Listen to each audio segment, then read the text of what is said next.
Shalom, saudara-saudara, kaum dewasa muda yang luar biasa di Tomang ya. Saya menyambut sekali untuk punya kreativitas menggali firman dan boleh memperkaya lewat gali firman ini supaya saudara-saudara semakin mengerti dan semakin dibekali sehingga nanti ketika menyampaikan firman menjadi pembicara, saudara-saudara boleh menyampaikan dalam kebenaran yang sejati. Pembekalan ini sangat bagus. Saya mendorong supaya saudara-saudara semua ikut dengan sungguh-sungguh dan nanti boleh diperkaya sehingga saudara boleh menjadi saksi-saksi yang luar biasa, menjadi penyampai-penyampai kebenaran firman dalam kebenaran. Dan saudara-saudara, dengarkanlah semua training yang diberikan oleh para pengajar karena itu semua sangat berguna dan saya percaya para pengajar juga adalah pengajar-pengajar yang luar biasa, dosen-dosen di seminari Petamburan yang memang menjadi dosen yang sejati ya. Jadi saudara-saudara nggak usah diragukan lagi, ikutlah semua bersama-sama. Training ini ada 4 sesi saudara-saudara ya. Sebetulnya 4 sesi sih nggak cukup. Orang biasa kuliah tuh 1 semester, tapi ini cuma 4 sesi. Nah karena 4 sesi saja dan komprehensif yang berkesinambungan, saudara-saudara pastikan jangan ada yang bolong. Sebab kalau ada bolong satu, saudara-saudara jadi nggak sempurna. Jadi harus ikut semua 4 sesi ini ya. Dan nanti mendaftar sungguh-sungguh, ikuti sungguh-sungguh 4 sesi ini. Siapa yang bisa menyelesaikannya dalam 4 sesi akan diberikan juga sertifikat ya. Tapi tentu sertifikat bukan hanya sertifikat ya. Saudara-saudara sekali lagi benar-benar mempraktekkannya dengan sungguh-sungguh, melatihnya dengan sungguh-sungguh dan berbuah lebat. Gitu ya. Jadi mendaftarlah, ikutilah dengan sungguh-sungguh dengan penuh komitmen. Tuhan memberkati. Ya. Kita langsung berdoa ya Pak Doni ya. Ya. Baik Bapak Ibu yang saya kasih dalam Tuhan, mari kita berdoa. Allah Bapa kami yang ada di dalam sorga, di dalam nama Tuhan Yesus Kristus, pada malam hari ini Tuhan kami bersyukur karena kami boleh berkumpul lewat Zoom-nya Tuhan dalam rangka Tuhan untuk belajar kebenaran firman-Mu lebih lagi.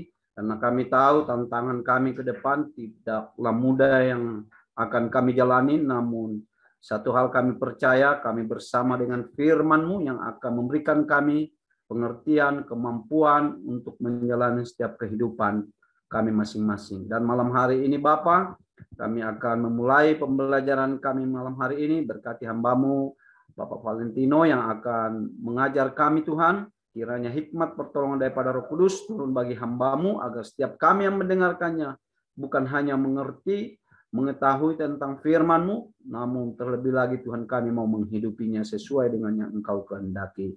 Terpujilah nama Tuhan hanya di dalam nama Yesus. Haleluya. Amin. Tuhan berkati. Shalom jemaat Tuhan. Apakah Anda pernah merasakan bingung dengan firman yang Anda baca? Atau Anda tidak mendapatkan sesuatu dari firman yang dibaca karena tidak mengerti isinya? Untuk itu DMBI dan tim equipping mempersembahkan Bible Study. Mari bersama dengan hamba-hamba Tuhan yang akan memandu dan mengajar kita seputar kebenaran firman Tuhan dan isi yang terkandung di dalamnya yang dikemas secara menarik dan interaktif. Adapun materi Bible Study adalah sebagai berikut.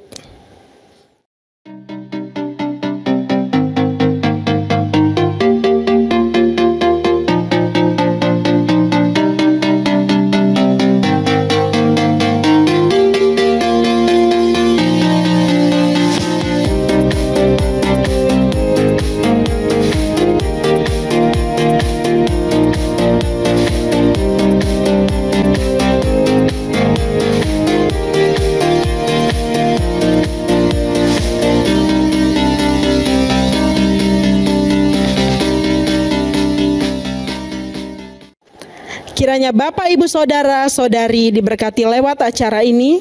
Tuhan Yesus memberkati.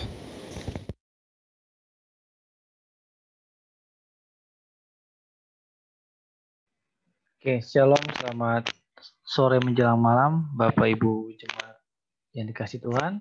Shalom. Ya, Shalom, kasih. shalom. Ya, terima kasih untuk kesempatan dan kepercayaannya yang sudah diberikan.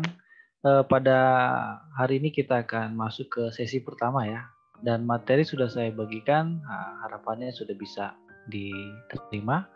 Sebelumnya saya bertanya Pak Eliasa, apakah suara saya jelas ya?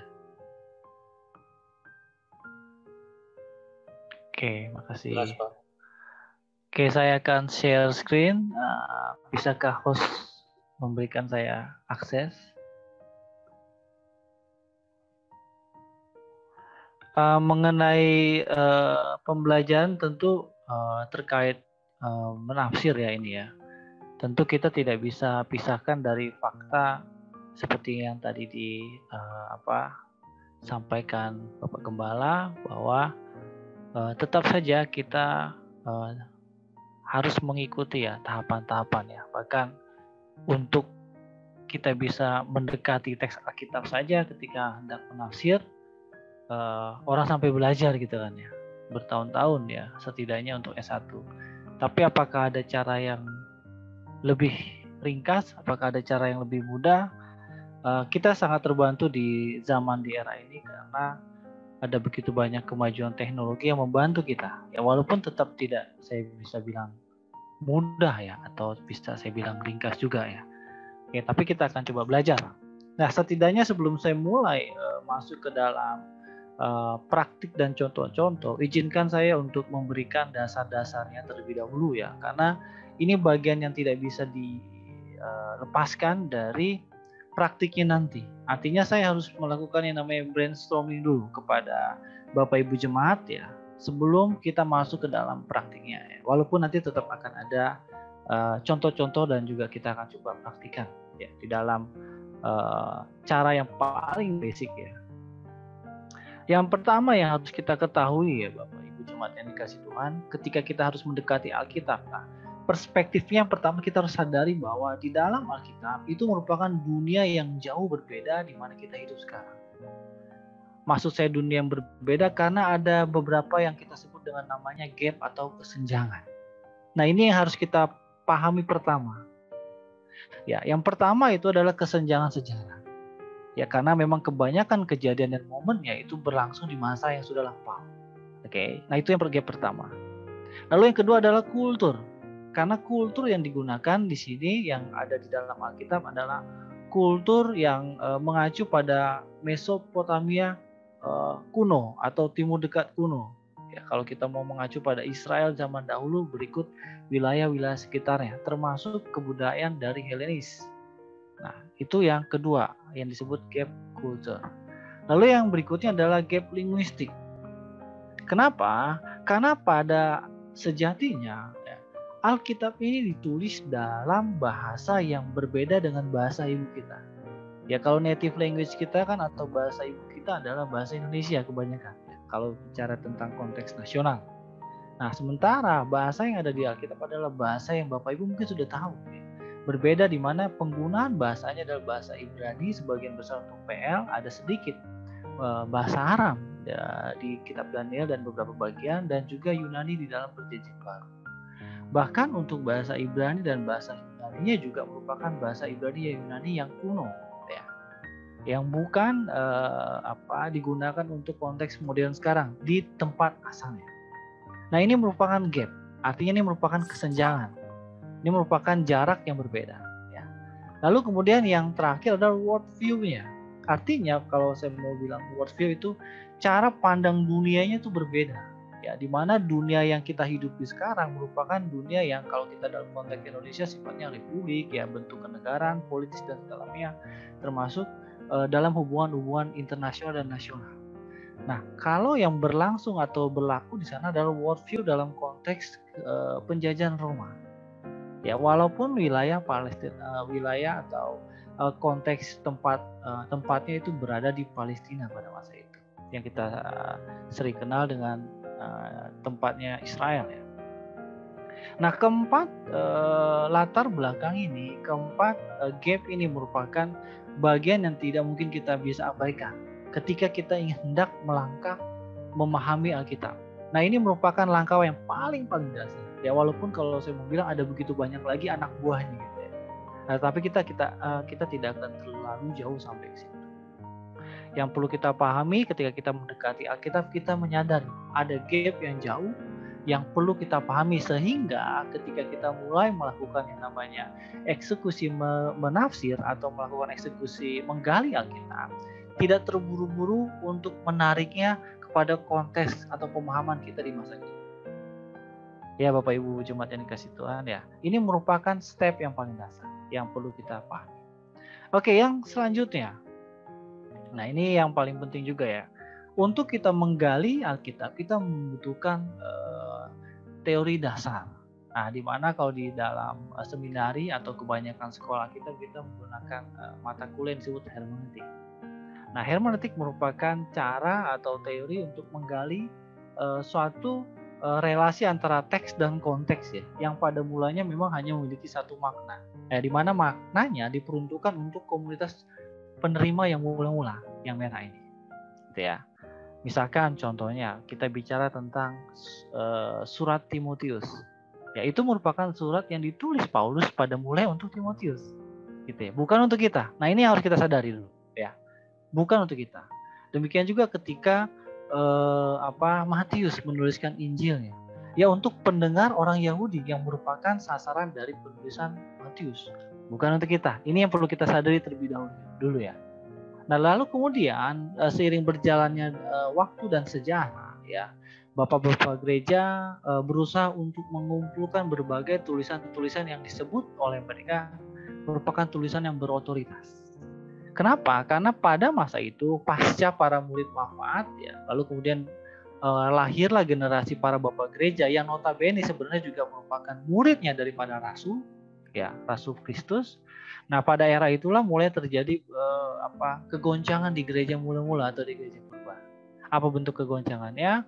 Bentuk kegoncangannya adalah ada begitu banyak ajaran-ajaran yang mengacu pada ajaran Kristus yang mulai menyimpang dari pakem-pakem rasuli. Nah, sudah tidak ortodoks lagi, sudah tidak mengacu pada ajaran mula-mula. Nah, kekhawatiran inilah yang kemudian membentuk semangat dari para leader gereja purba pada masa itu untuk melakukan yang namanya konsili-konsili, Bapak Ibu. Nah, konsili-konsili ini yang kemudian pada akhirnya singkat cerita lahirlah yang namanya kanon Alkitab. Oleh karena itu, kalau kita mau mengacu pada siapa yang paling berjasa hadir di Alkitab adalah para bapak gereja. Mereka tidak bisa dilepaskan dari fakta. Nah, tetapi kita tidak akan jauh membahas tentang para bapak gereja. Tetapi setidaknya esensi saya kasih tahu. Ya. Nah, oleh karena ada kekhawatiran daripada ajaran sesat ini, kanon Alkitab atau Alkitab itu dibentuk, ya baik itu di gereja timur dan di gereja barat, tujuannya agar pemahaman atau dogma gereja itu menyatu atau memiliki yang namanya tolok ukur atau sentral religi. Itulah Alkitab. Nah, lalu kemudian setelah selesai, gereja berkembang, gereja bertumbuh baik di timur maupun di barat sampai di kita sekarang. Nah, otomatis ada perubahan di dalam penerimanya. Yang tadinya penerimanya adalah kelompok tertentu di masa lampau, kini penerimanya adalah kita. Betul ya? Nah, oleh karena itu, kita lah yang disebut di bawahnya ini komunitas kontemporer atau komunitas penerima teks Alkitab di masa kini. Nah, sebab itu, bagaimana kita memahami maknanya itu membutuhkan proses yang setidaknya kita harus tahu relasi awalnya antara penulis dan penerimanya. Yang mula-mula maksud saya. Baru setelah itu kita berusaha untuk ekstrak itu atau kita berusaha untuk ambil esensinya dalam konteks masa kini. Karena apa? Karena ada berbagai fakta di masa lampau yang ada di dalam firman Tuhan yang kita tahu, yang banyak juga tidak lagi relevan. Karena apa? Karena yang tadi ada kesenjangan gap. Ya, ada kesenjangan gap. Bukan berarti kemudian kita bilang juga Alkitab itu sudah tidak berlaku. Bukan begitu maksudnya. Ya, tetapi ada beberapa tradisi ya seperti contoh ya. Dulu kan ketika di zaman perjanjian lama ya bicara tentang pengampunan dosa ya masih melalui imam besar gitu kan ya, masih melalui kurban dan segala macam, itu kan sudah tidak relevan lagi. Dan secara imani ya kita sudah melihat Kristus sebagai korban yang sentral dalam kehidupan kita, sehingga kita tidak lagi melakukan itu. Nah, kenapa kita menuliskan? Tentu ini berkaitan dengan sejarah keselamatan Allah yang panjang. Oleh karena itu ada bagian-bagian yang memang harus kita pertimbangkan bahwa ini terjadi di masa lampau dan tidak bisa kita ambil maknanya lagi secara mentah-mentah. Perhatikan ya, secara mentah-mentah. Perlu banyak artikulasi dan perlu banyak cara dan parameter masa kini agar kita bisa tetap mendapatkan maknanya tanpa meninggalkan sejarahnya dan juga tanpa kemudian keluar terlalu jauh dari konteks mula-mulanya. Nah, ini yang disebut dengan makna nanti. Nah, lalu berikut, ini adalah solusi yang perlu kita dekati ya. Bicara tentang menggali Alkitab, setidaknya ada 3 poin yang perlu saya sampaikan. Pertama adalah hermeneutik itu sendiri ya, bicara tentang prinsip dan metode. Kalau bicara tentang hermeneutik Bapak Ibu, itu ada banyak sekali buku-bukunya ya, dan pengarang-pengarangnya ada banyak juga ya, silakan nanti kalau mau searching. Tapi intinya hermeneutik itu bicara tentang prinsip. Apa itu prinsip? Itu berarti patokan-patokan yang tidak bisa diabaikan ketika kita hendak menggali Alkitab. Ya, ada patokan-patokannya, ada tata caranya. Ya, tidak boleh menyimpang. Lalu kedua yang disebut metode. Metode adalah bagaimana prosedural atau caranya sehingga kita tepat di dalam menggali teks. Nah, ini esensi dari yang disebut dengan hermeneutik. Lalu yang kedua, ketika kita hendak menggali Alkitab, harus diperhatikan yang disebut dengan bentuk penulisan. Karena ada 3 bagian yang tidak terpisahkan. Pertama, Alkitab merupakan karya religius. Betul sekali. Kenapa kita sebut karya religius? Karena dari Alkitablah kita bertumbuh di dalam iman. Dari Alkitablah kita bisa memahami Kristus dan pengorbanannya. Dari Alkitablah kita bisa memahami bagaimana Allah punya kerinduan untuk menyelamatkan umat manusia. Dari Alkitab juga kita diajarkan untuk mengatur kehidupan kerohanian kita. Itu yang disebut dengan karya religius. Kedua, ya ini yang tidak mudah juga ya, yang kita sebut sebagai karya sastra. Bapak Ibu kalau bisa lebih jeli lagi melihat Alkitab, itu ada begitu banyak ragam sastra atau gaya bahasa. Ya, setidaknya ada 2 ragam yang dominan di Alkitab. Yang pertama adalah ragam narasi, ya, atau penceritaan atau penuturan. Ya. Yang kedua adalah gaya bahasa kiasan. Ya, jadi gaya bahasa narasi dan kiasan ini mendominasi hampir 90%. Walaupun di bawah atau di balik dari narasi dan kiasan masih ada lagi yang kita sebut perintilannya gitu. Tapi kita tidak akan masuk terlalu jauh ke sana. Nanti itu disebut dengan prinsip penafsiran khusus. Kita tidak akan masuk ke sana. Nah, tetapi yang perlu kita ketahui ada bagian-bagian dari Alkitab yang tidak bisa kita maknai secara literal. Artinya, ketika ketemu nanti dengan suatu teks atau suatu kasus di dalam suatu perikop, maka kita harus melihat ini cara mengungkapkannya apakah tujuannya secara literal atau narasi biasa atau dalam bahasa kiasan. Bahasa kiasan itu maksudnya begini Bapak Ibu, bahasa yang menggunakan ungkapan yang tidak sebenarnya. Ya, contohnya misalkan yang di Matius ya, kalau misalkan matamu berdosa, cungkilah matamu. Apakah kemudian Bapak Ibu ketika melakukan dosa kemudian benar-benar dicungkil mata Bapak Ibu? Tidak dong. Nah, itu yang disebut bahasa kiasan. Ketika disuruh potong tangan, apakah kemudian kita ketika melakukan kesalahan, misalkan kita lihat anak kita, apakah kita potong anak kita tangannya? Tidak. Itu yang disebut bahasa kiasan. Dan sayangnya Bapak Ibu, ya banyak orang tidak menyadari ini, bahwa ada begitu banyak jenis bahasa kiasan di dalam Alkitab. Sehingga kalau kita mendekatinya dengan sporadis, ya resikonya adalah kita salah di dalam memaknai pemahamannya. Terutama ya, itu banyak terdapat di kitab-kitab Amsal. Ya, itu banyak bahasa kiasan. Mazmur, ya. Kidung Agung apalagi kan ya. Termasuk di dalam kitab nabi-nabi yang cara penulisannya, kalau Bapak Ibu mungkin punya Alkitab Ibrani yang asli, itu polanya pola puisi. Ya dari Yesaya, dari Yehezkiel, dari Yeremia, dari Amos, Hosea, Mika, sebagian besar dari kitab nabi-nabi itu dalam ungkapan puisi. Kalau kita punya bahasa Alkitab bahasa Ibrani yang asli yang dari kertas itu ada susunannya. Terlihat ciri khasnya langsung. Tanpa kita perlu belajar udah ketahuan format puisinya. Nah, itu yang karya sastra. Lalu yang ketiga, sejarah seperti yang tadi di awal kita sampaikan. Bahwa ada banyak sekali konteks sejarah yang juga kita harus hati-hati di dalam menariknya ketika hendak menggali Alkitab. Nah, 3 patokan dari Alkitab ini yang perlu kita pahami ya, sehingga kita juga tidak terburu-buru, walaupun caranya berusaha untuk ringkas, berusaha untuk sesingkat mungkin, tapi tetap ada pakem-pakem yang tidak bisa diabaikan. Kenapa? Karena walaupun kalau mau dipaksakan ada cara mudah, tetap ada bagian-bagian yang tidak bisa kita abaikan. Nah, itu nanti kalau saya paksakan, saya mengingkari disiplin ilmu saya sendiri. Gitu ya. Nah, lalu yang terakhir ya, mungkin kita juga akan tidak masuk terlalu jauh ya. Setidaknya informasi buat Bapak Ibu ya, ungkapan bahasa asli yang tadi saya sampaikan. Ya, ada berapa yang perlu kita ketahui dalam kebutuhan-kebutuhan konteks dan teks ketika hendak menggali, walaupun ini tidak mutlak. Kenapa? Karena di dalam lembaga Alkitab Indonesia ya, puji Tuhan mereka dari perkumpulan banyak gereja ya, itu kan dari Protestan dan Katolik kan bergabung di LAI ya, ketika melakukan penerjemahan. Dan kita juga pernah mengamati ketika proses penerjemahannya dan bagaimana keberlangsungannya, dan sebagian besar itu sudah bisa dipahami oleh orang awam. Nah, untungnya jadi kita nggak perlu terlalu jauh masuk ke area ini. Kalau mereka yang mungkin studi lanjut ya mungkin sangat perlu. Tapi kalau untuk kita yang sifatnya praktis sudah tidak perlu. Kenapa? Karena sudah sebagian besar jelas. Kalau dibilang sebagian besar, memang ada sebagian kecil yang perlu penekanan dan penerangan lebih lanjut gitu ya. Tetapi tidak substansial untuk masa kini ya. Kenapa? Karena sudah banyak akses kepada aplikasi-aplikasi yang bisa memberikan detail keterangan. Nanti saya akan tunjukkan semuanya, semua rahasianya. Oke, lalu berikutnya.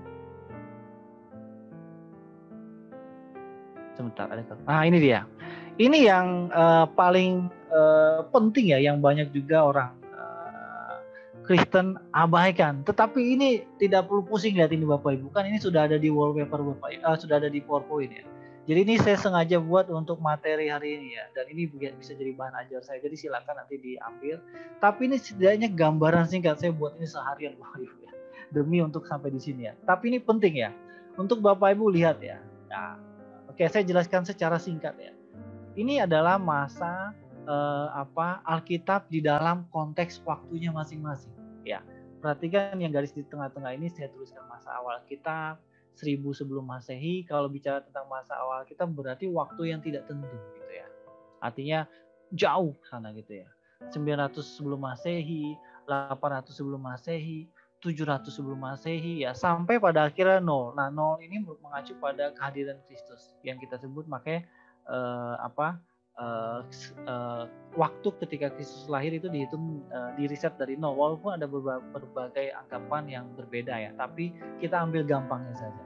Nah, sampai 70 AD, ini 70 mengacu pada kehancuran Yerusalem ketika diserang Titus. Nah, perhatikan Bapak Ibu, nggak usah bingung ya, saya akan jelaskan pelan-pelan. Tujuannya penting juga ya, supaya kita juga berhati-hati di dalam melihat kitab. Kitab Kejadian ya diperkirakan berlangsung jauh di bawah 1000 sebelum Masehi, berarti 2000 sebelum Masehi, 3000 sebelum Masehi sebelumnya. Jadi waktu yang sangat panjang. Jadi kisah-kisah dari penciptaan, kisah-kisah dari Abraham, kisah-kisah dari pada Abraham dan keturunannya, dari Yakub ya kan, dan sampai mereka masuk ke Mesir ya, sebelum mereka masuk keluar dari Mesir ya, itu ada di masa ini ya.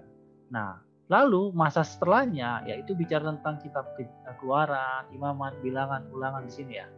Apakah kursor saya jalan? Ya, sebentar. Nah, ini dia ya. Ini kitab ini ditulis setelah kitab Kejadian, ini masa-masa setelah ini. Lalu setelah itu nggak lama dari itu muncul juga Yosua, ya Hakim-Hakim dan Rut. Nah, ini waktunya berdekatan mereka sebelum 1000 sebelum Masehi. Nah, kitab Ayub yang nyisip kira-kira, karena kitab Ayub ini dalam penanggalannya ada berbagai pandangan, tetapi kebanyakan ahli memandang dia sedikit sama dengan masanya Abraham, gitu ya. Ini kitab Ayub. Dan langsung masuk ke kisah raja-raja, yaitu tahun dari 1000 sebelum Masehi ya sampai diperkirakan 600 sebelum Masehi. Nah, artinya apa dari ini semua sampai di kitab Matius, Markus ya, di sini menjelang maksudnya ketika era Kristus ya dituliskan. Setelah itu lalu juga kitab di sini ada Ibrani ya, lalu ada Yakobus ya, Wahyu ya ditulis setelahnya. Bapak Ibu, dari ini yang disebut dengan timeline atau chronological waktu yang ada di dalam Alkitab. Nah, dari timeline ini ya, ini semua singkatan kitab ya, ada Obadiyah, Habakuk di atasnya, Nahum dan segala macamnya, Bapak Ibu ya. Nah, ini semua merupakan konteks waktu yang berbeda-beda. Apa pelajaran yang kita bisa dapat dari timeline ini, Bapak Ibu? Artinya, ketika kita membaca kitab Hosea, misalkan begitu ya, kan nantinya kan kita arahnya kepada menggali Alkitab. Maka hati-hati ketika kita berusaha, ayatnya nih ada yang mirip, yang sama. Kita coba sandingkan dengan yang Yohanes yang eranya jauh sekali. Ya, kecuali itu ada kaitan dalam hal pembuatan, itu hal yang berbeda, bisa dikaitkan. Tapi ketika kita berusaha untuk mengkombinasi, misalkan diberikan kepercayaan untuk berkhotbah, lalu kita kutip ayat, hati-hati untuk mengutip ayatnya. Kenapa? Karena dari latar waktunya itu berbeda-beda Bapak Ibu. Berbeda-beda. Kitab Hosea dibuat tahun sekian atau dalam keadaan tahun sekian, kitab Ezra dibuat dalam keadaan tahun sekian, kitab Yehezkiel dibuat dalam keadaan tahun sekian, demikian juga yang dalam Perjanjian Baru. Artinya semua kitab yang ada, 66 kitab yang kita pegang, yang kita jadikan satu ya dari era itu disebut Alkitab itu sebenarnya ada 66 kitab ya. Itu semua kitab-kitab yang representasi waktunya jauh Bapak Ibu, beda-beda. Nah, karena beda-beda otomatis konteks latar belakang sejarah, budaya, tradisi walaupun di Israel tetap mengalami perbedaan, tetap mengalami perkembangan, tetap mengalami perubahan waktu demi waktu. Sehingga ketika kita baca Alkitab, kita tidak bisa pukul rata semuanya gitu. Nah, itulah mengapa sebenarnya menggali Alkitab itu tidak semudah itu, karena orang sampai belajar 4 tahun gitu kan ya untuk selesai gitu ya. Kalau di studi khusus ini itu butuh 1 tahun untuk mata kuliah ini saja, belum yang lain-lain gitu kan ya. Nah, artinya bukan berarti ini juga untuk menakut-nakuti Bapak Ibu ya, bukan ya. Ini bukan tujuan, berarti susah dong, tidak juga gitu.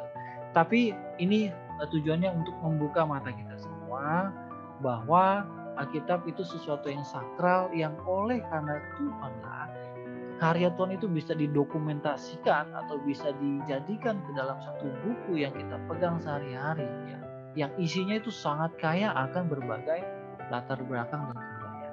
Sehingga ketika kita mendekati Alkitab, kita lebih respect lagi kalau kita tahu fakta itu.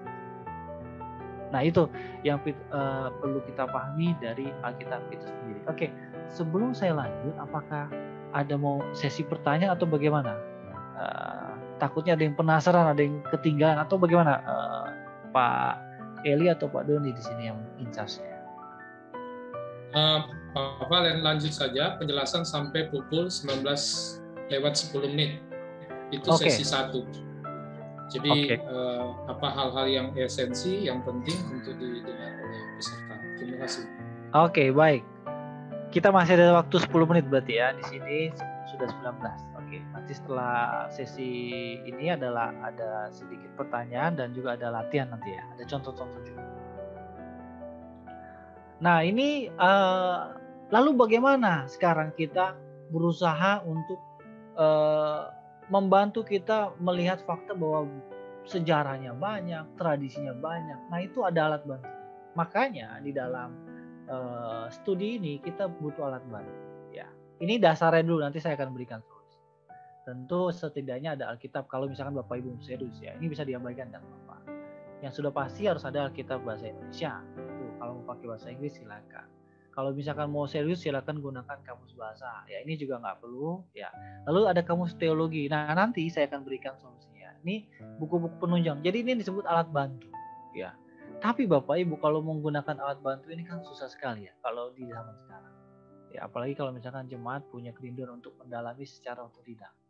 Nah, untungnya tadi di awal saya sudah jelaskan, kita terbantu oleh perkembangan zaman. Di sini maksud saya. Nah, ini dia. Pilihannya sudah banyak Bapak Ibu. Dan semuanya tergantung kita. Kalau kita mau belajar. Untuk PC ya, misalkan kita mau belajar bahasa asli itu sudah ada yang namanya BibleWorks ya. Itu sudah beredar di mana-mana, silakan cari tahu bagaimana cara mengaksesnya. Sekarang yang update 10 ya. Yang 8, 9 pun masih saya rekomendasi. Masih sangat ringan, kalau yang 10 ini agak berat. Lalu ada ini yang disebut Eastword ya. Eastword merupakan aplikasi untuk tafsirannya. Dan ini free di internet, silakan klik download langsung dapat. Nah, ini kalau misalkan PC. Lalu dari internet pun ada sumber online. Kalau misalkan Bapak Ibu terkendala untuk laptop atau ya tidak punya laptop misalkan atau komputer, online pun sudah ada di sini. Untuk bahasa Yunaninya misalkan itu sudah ada, tinggal diklik. Untuk tafsirannya sudah ada semua. Dan ini ada begitu banyak. Ini saya berikan contoh 2 saja. Tapi yang paling mudah yang masuk ke kita ya bisa kita bawa sehari-hari adalah lewat Android kita sendiri Bapak Ibu. Kan tidak mungkin tidak ada yang punya ini kan, handphone sekarang kan. Pasti minimal semua handphonenya adalah handphone Android ya minimal ya. Mohon maaf kalau mungkin saya meleset dalam hal ini. Tapi setidaknya saya berusaha untuk mengukur dari pengalaman saya juga. Rata-rata semua sudah menggunakan Android. Dan semuanya pasti kalaupun ada yang gunakan iOS ya tentu ada lebih bagus ya. Artinya ya lebih secure untuk handphonenya sendiri. Tapi dengan menggunakan Android handphone kita, maka saya pernah titip pesan ke panitia, sisakanlah 1 GB. Nah, tujuannya apa? Ini dia, Bapak Ibu. Ini jenis-jenis aplikasi yang tadi kita belajar yang saya sempat jelaskan mengenai berbagai ragam ya dinamika sebelum menggali Alkitab. Itu semua bisa didapat dari handphone sekarang. Jadi Bapak Ibu nggak perlu buku yang tebal-tebal, nggak perlu lagi misalkan ya sampai keluar biaya. Ini semua free ya. Kalaupun ada yang berbayar tidak ada di sini. Jadi saya benar-benar seleksi yang benar-benar free berbayar dan tidak berbayar, tapi juga tetap berkualitas. Nah ini contohnya untuk Alkitab bahasa Yunani dan Ibrani ini free. Silakan kalau misalkan mau belajar ekstra. Nah ini untuk Alkitab yang Bapak Ibu mungkin sudah ada ya. Ini dari Sabda ya, yang bisa free dengan di download. Nah yang di bawahnya Bapak Ibu ini merupakan semacam ensiklopedianya Alkitab. Artinya Matius itu ditulis oleh siapa, ya penulisnya. Markus itu ditulis oleh siapa, latar belakangnya apa, ya. Lalu bagaimana pasal-pasalnya membahas apa. Jadi Bapak Ibu nggak perlu buku-buku, udah ada ini semua di Android ya. Ya ini kan tujuan saya datang toh untuk memberikan yang mudah dari yang susah tadi toh. Nah itu kan. Lalu yang kedua, yang hijau ini yang ada AA ini yang disebut kamus Alkitab. Ini pun kalau Bapak Ibu tahu yang disebut semacam kamus teologi, ini yang disebut kamus teologi kebanyakan. Tentang Farisi ada keterangan, tentang Saduki ada keterangan, tentang Zelot ada keterangannya. Misalkan bicara tentang faksi-faksi dari Yahudi, mau tentang Rut ya, tokoh Alkitab ada semua. Bapak Ibu tinggal klik semua keluar itu semua. Jadi semacam ensiklopedia kecil, tapi kaya sekali informasi. Jadi semua termasuk tentang informasi apa lagi yang misalkan Bapak Ibu mau cari. Misalkan tentang ya pemimpin-pemimpin Roma seperti Nero pun ada di sini. Ya. Yang tidak ada di Alkitab, yang tidak dituliskan secara tersurat ada. Ya. Lalu apalagi banyak Abraham, Ishak, bahkan tokoh-tokoh Alkitab sudah pasti ada di sini.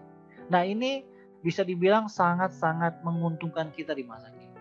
Ya, kalau dulu orang beli buku ensiklopedia kamus itu tebal-tebal Bapak Ibu ya, sampailah 500 halaman tebalnya, ada yang sampai 1000 bahkan yang lebih komplit. Nah ini sekarang udah di dalam Alkitab yang cuman nggak nyampe 1 giga ini palingan ya, palingnya 300-400 KB, nanti bisa dicek sendiri. Nah sampingnya lagi buku tafsiran Bapak Ibu yang ini nih, yang merah ini, ya ini buku tafsiran ya. Jadi walaupun tidak sekomplit yang kalau kita misalkan pakai buku, tapi ini sedia ada tafsirannya dan menggunakan bahasa Indonesia. Nah ini semakin memudahkan juga, betul ya, dibanding kita harus bukan berarti saya bilang berarti kita nggak perlu kuliah teologi, bukan ya, tidak ya. Ini caranya adalah pilihan opsi buat kita yang memang punya kerinduan untuk lebih bebas dalam waktunya itu. Dan sampingnya KBBI, kenapa Kamus Besar Bahasa Indonesia saya rekomendasikan ya, karena ada beberapa ungkapan dalam Alkitab juga yang memang harus kita pahami dari konteks kita. Nah KBBI ini tujuannya untuk menjadi jembatan untuk bahasa yang mungkin kita kurang paham walaupun dalam ungkapan bahasa Indonesia. Dalam bahasa Indonesia di dalam Alkitab kita. Nah, silakan gunakan ini. Dan di handphone saya pun rata-rata nih ada ya. Walaupun masih ada lagi banyak aplikasi Android yang Bapak Ibu bisa akses ya. Tapi setidaknya melalui contoh-contoh yang ada di sini, Bapak Ibu bisa terbantukan. Ya, terbantukan dalam apa? Dalam hal yang tadi ya, memahami konteks-konteksnya dan segala macam itu semua sudah ada di sini. Jadi kalau kita mengacu pada tadi teori-teori yang saya bilang ya di sini, saya balik sedikit ya mengenai kegunaan aplikasi-aplikasi itu. Ya, termasuk ini timeline, nah, termasuk ini semua ya. Ini membantu kita untuk menggali Alkitab. Tujuannya adalah itu, membantu kita untuk menggali Alkitab. Nah, ini yang disebut alat bantu. Nah, kalau dulu alat bantunya kebanyakan menggunakan buku. Nah, sekarang ini ya, maksudnya alat bantunya kebanyakan menggunakan buku bahasa asli lah, kamus bahasa, kamus teologi. Sekarang kita cukup menggunakan aplikasi. Kalau nggak ada laptop ya handphone pun jadi gitu. Jadi sekarang semakin singkat dan ringkas. Nah, sekarang tergantung kita, apakah kita bisa mengoptimalkan yang free ini. Mumpung masih gratis, silakan download, silakan install. Nanti kita bisa praktik lain. Oke, ini sudah 7:08. Nah, sisa 2 menit saya kembalikan kepada panitia.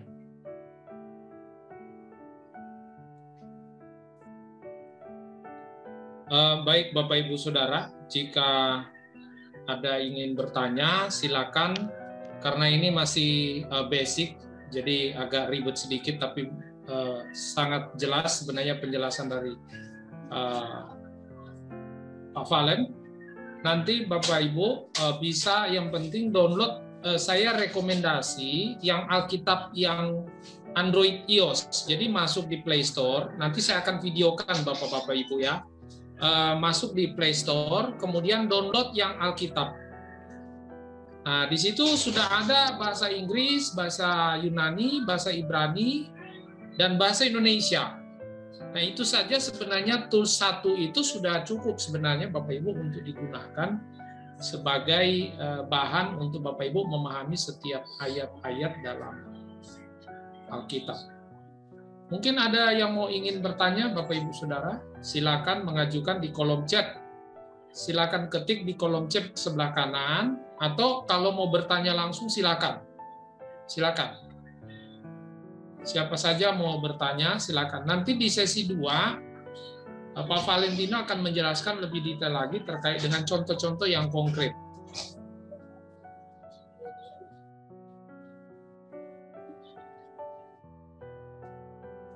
Ada yang mau bertanya?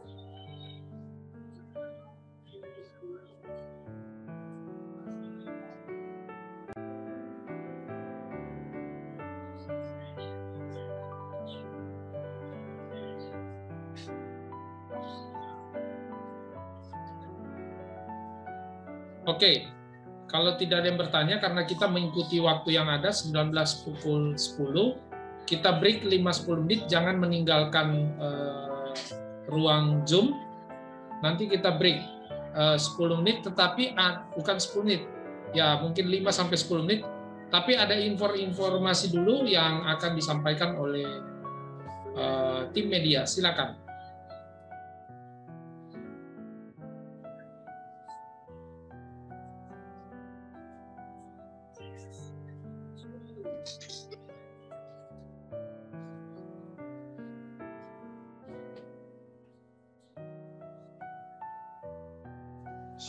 Share screen-nya boleh di stopin dulu biar bisa ditayang.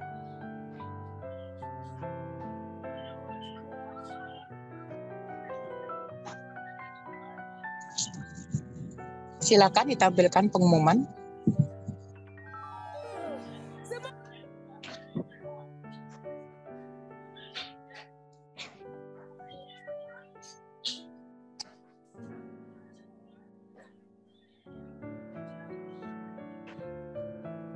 Oke, kita kalau tidak ada cuman musik saja, kita break 5-10 menit. Bapak Ibu yang mau ke toilet atau mau break sebentar, silakan. Nanti kita mulai lagi pada pukul 19.20.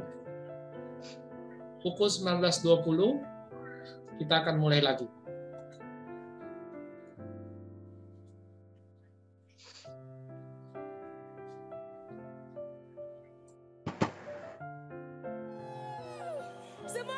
sukacita malam hari ini, amin. Keluarga Allah Jogja, siap menari buat Tuhan Yesus, amin. Angkat jempolmu tinggi-tinggi, kita mau menari bersama. Come on. Hey, hey, hey, hey. Woohoo. Come on.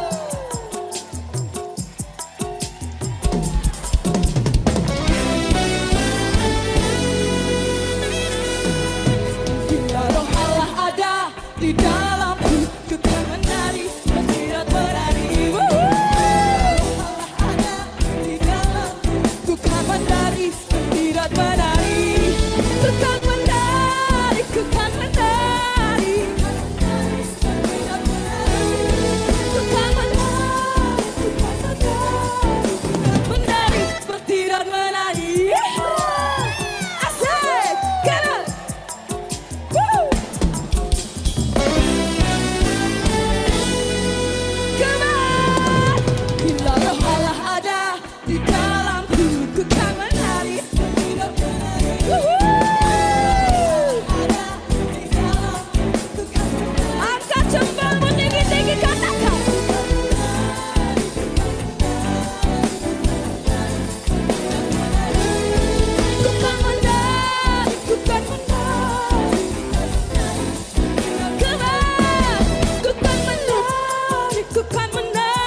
Hari ini hari yang telah dijadikan Tuhan, mari kita bersuka di dalam Tuhan, bersuka di dalam Tuhan,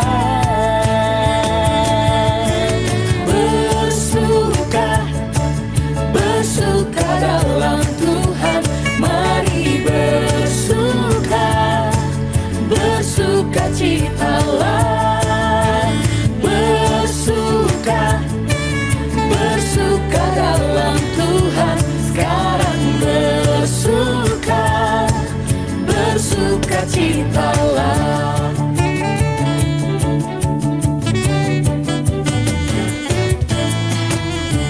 Hari ini hari yang telah dijadikan Tuhan, mari kita bersuka di dalam Tuhan, bersuka di dalam Tuhan, bersuka, bersuka dalam Tuhan, mari bersuka, bersuka citalah, bersuka, bersuka dalam Tuhan, sekarang bersuka, bersuka citalah.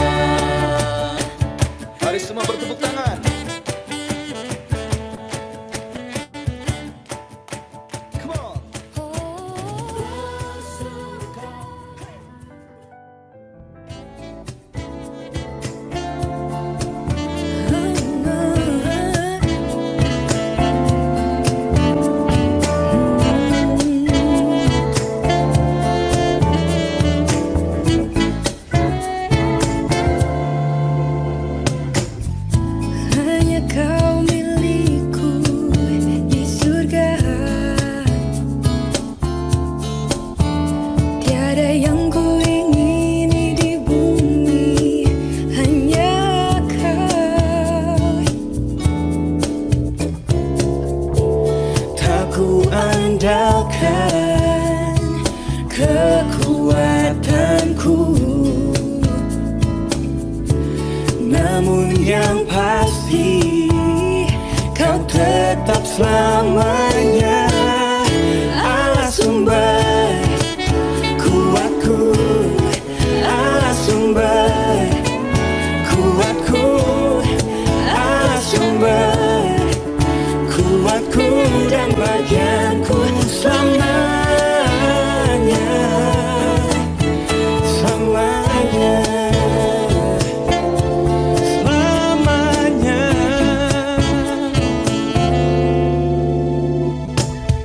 Hanya Kau milikku di surga,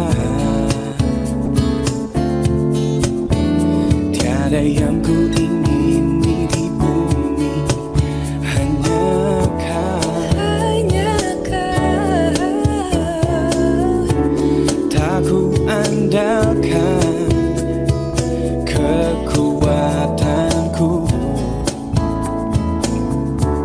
namun yang pasti Kau tetap selamanya Allah sumber kuatku.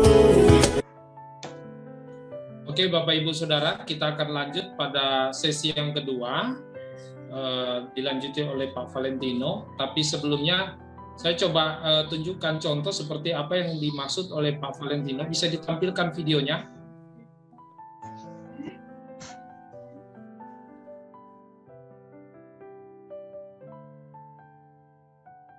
Bisa, Sam?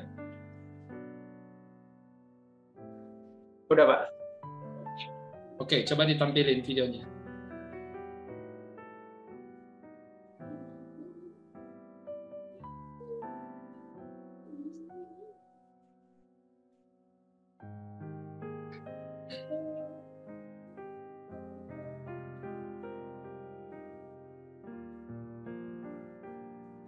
Oke, thank you. Nah, jadi begini Bapak Ibu ya. Jadi yang dimaksud tadi Pak Valen, seperti ini aplikasinya yang ada di handphone. Nah, kemudian masuk di Play Store, lalu ketik tafsiran, kemudian ada tafsiran Alkitab, lalu download saja, itu ada tafsiran Alkitab. Nah, itu langsung dibuka. Nah, misalnya kita mau apa, kitab apa, diketik saja, dipilih menunya apa. Nah, itu ada banyak. Jadi kalau Bapak Ibu ingin lebih dalam, salah satunya contoh aplikasi yang dimaksud oleh Pak Valen. Jadi saya hanya mengikuti PowerPoint tadi yang dijelaskan Pak Valen, saya coba praktekkan. Nah, contohnya begini. Jadi sudah ada tafsiran dari Roma 8 ayat 28. Ini hanya menjadi acuan Bapak Ibu ya, bukan mutlak. Karena ini produk tafsiran semua. Setiap aplikasi berbeda-beda tafsirannya. Tapi setidaknya sudah ada penjelasan. Misalnya turut bekerja di situ, present aktif indikatif. Ya. Oke, terima kasih. Saya kembalikan kepada Pak Valen. Oke, terima kasih Pak Budi. Baik, Bapak Ibu ya, tadi kita sudah mengetahui setidaknya informasi dasar. Nah sekarang sebelum saya masuk ke praktik ya, saya akan berikan contoh, tetapi sebelum contoh ada satu bagian lagi yang sedikit teoritis, tapi saya coba akan bahasakan, yaitu mengenai tekniknya. Nah ini yang penting ya, teknik ini tergantung dari kita ya, bagaimana kita mengeksplor kemampuan kita sendiri ya. Saya akan coba share screen. Nah, ya disebut nih metode ya. Ini tidak bisa diabaikan dalam praktik ya. Walaupun ini mungkin terlihat teoritis, tapi saya akan berikan informasi yang paling singkat. Yang pertama tahapannya observasi. Nah sudah pasti Bapak Ibu, sebelum kita menggali teks, kita harus memahami dulu kedalaman teksnya. Artinya minimal kita harus baca dulu berulang-ulang. Ya. Tidak bisa kemudian sekali baca langsung, oh ini artinya tidak ya. Tapi yang namanya prinsip menggali Alkitab itu harus dihayati, harus dilihat dengan penuh keingintahuan yang besar. Ya kita lihat, kita baca lagi sampai kita mendapatkan pokok-pokok pentingnya. Karena masing-masing penafsir, kalau kita bicara masing-masing individu pasti punya hasil yang berbeda-beda dalam pengertian karena interestnya juga pasti beda. Ya oleh karena itu misalkan pengkhotbah A mengkhotbah tentang ayat ini dan ada pengkhotbah B mengkhotbah tentang ayat yang sama, keluarnya ada sedikit perbedaan karena bicara tentang interest masing-masing. Dan itu tidak lepas yang disebut dari ya itulah manusia ya. Tendensiusnya selalu pasti ada. Nah oleh karena itu untuk kita mencegah kita terlalu dekat pada hal yang sifatnya tendensius, kita butuh mendekati teks itu melalui pembacaan yang berulang-ulang. Ya. Lalu yang kedua ada yang namanya prinsip 5W1H.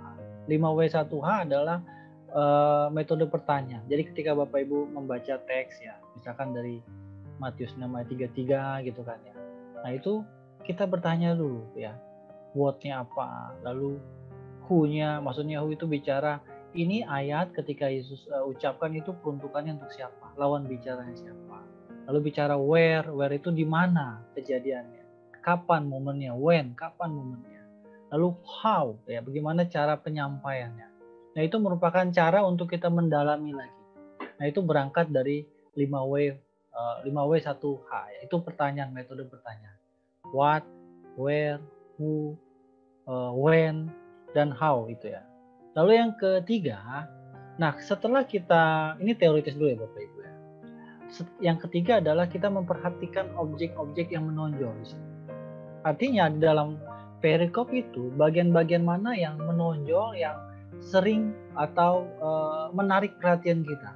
Nah biasanya bagian yang menonjol itu bisa diungkapkan dengan cara yang berulang-ulang atau ya kata-kata yang unik atau punya karakter. Nah Bapak Ibu pasti paham maksud saya.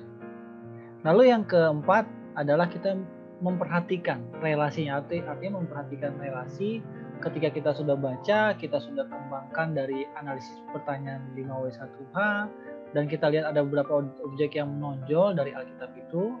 Nah baru kita mulai merelasikannya. Nah disitulah mulai Bapak Ibu nanti mulai coret-coret. Oh ini kira-kira maksud ayat ini.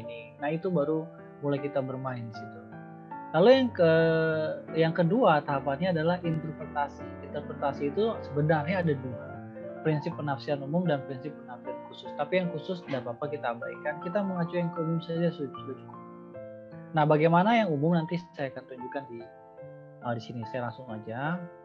Nah prinsip penafsiran umum. Nah ini yang berkaitan yang informasi awal tadi.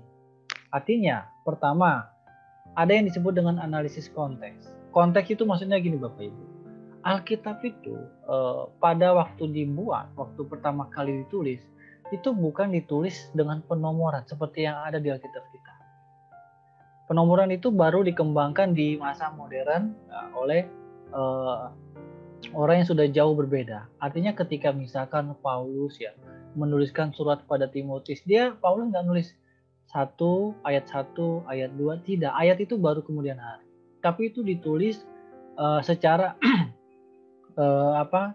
terus menerus tanpa dipisahkan ayat. Nah ayat tujuannya dibuat di era yang modern itu tujuannya agar jemaat atau gereja lebih memahami Alkitab dengan lebih simpel lagi. Artinya gagasan-gagasan pikiran yang tadi tergabung menjadi satu kalimat, yaitu mulai dipisahkan melalui ayat atau penomoran. Tapi pada mulanya itu tidak. Oleh karena itu prinsip yang paling utama ketika kita hendak menggali satu ayat, kita nggak bisa melepaskan dari konteks dekat. Konteks dekat itu apa maksudnya, Bapak Ibu? Konteks dekat maksudnya, misalkan ada ayat 7 yang mau kita gali. Kita nggak bisa abaikan ayat 6 dan ayat 8. Ya, minimal konteks dekat itu kita baca ayat sesudah dan ayat sebelumnya. Nah, itu prinsip yang paling utama ketika mendekati teks.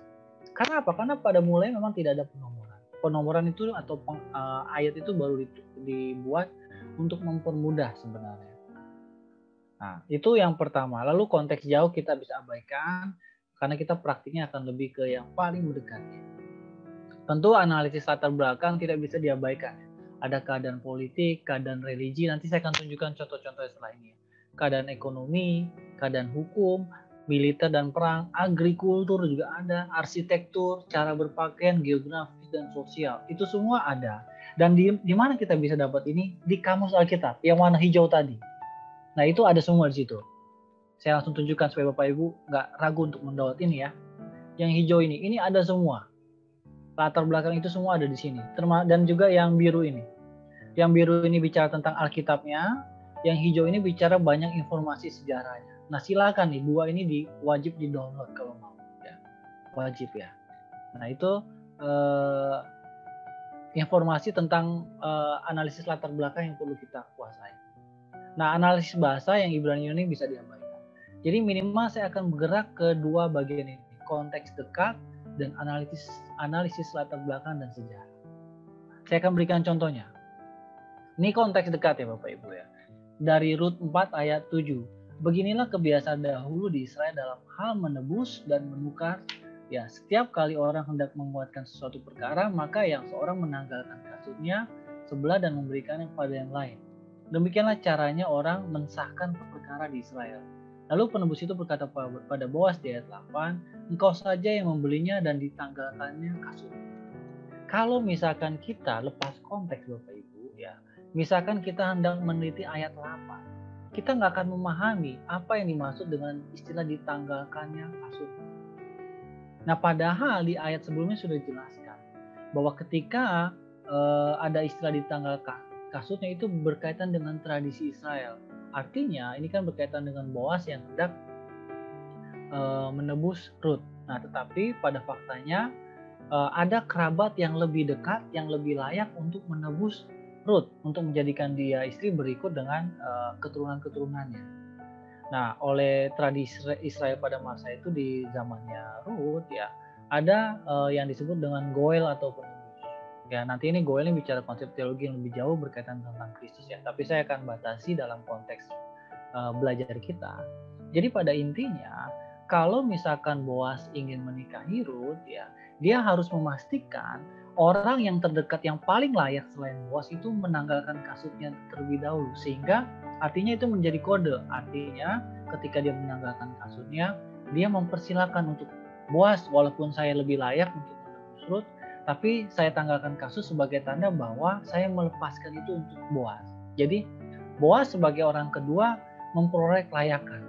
Nah, itu maksud dari ayat Rut 4 ayat 8. Nah, Rut 4 ayat 8 tidak akan bisa kita pahami maksud ditanggalkan nyalah kasutnya tanpa ayat 7-nya. Nah, ini contoh konteks dekat ya Bapak Ibu. Nah, silakan nanti dipraktikkan di banyak-banyak ayat yang lain. Nah, ini saya berikan sekilas-sekilas terlebih dahulu. Lalu kemudian berikutnya contoh di Filipi 3 ayat 20 ya. Paulus menuliskan kepada jemaat, karena keluargaan kita adalah di dalam surga. Dan dari situ juga kita menantikan Tuhan Yesus Kristus sebagai juru selamat. Nah, Bapak Ibu nanti boleh cek di aplikasi Alkitab yang tadi saya sudah tunjukkan. Sebenarnya kenapa Paulus menyatakan makna keluargaan ini kepada jemaat di Filipi, sementara yang lain tidak ada? Sebenarnya ada keistimewaan sejarah di situ Bapak Ibu ya. Kalau Bapak Ibu searching Filipi, nanti muncul kota Filipi itu ada informasinya. Nah, itu kelebihannya dari aplikasi ya. Nggak perlu buka buku ya.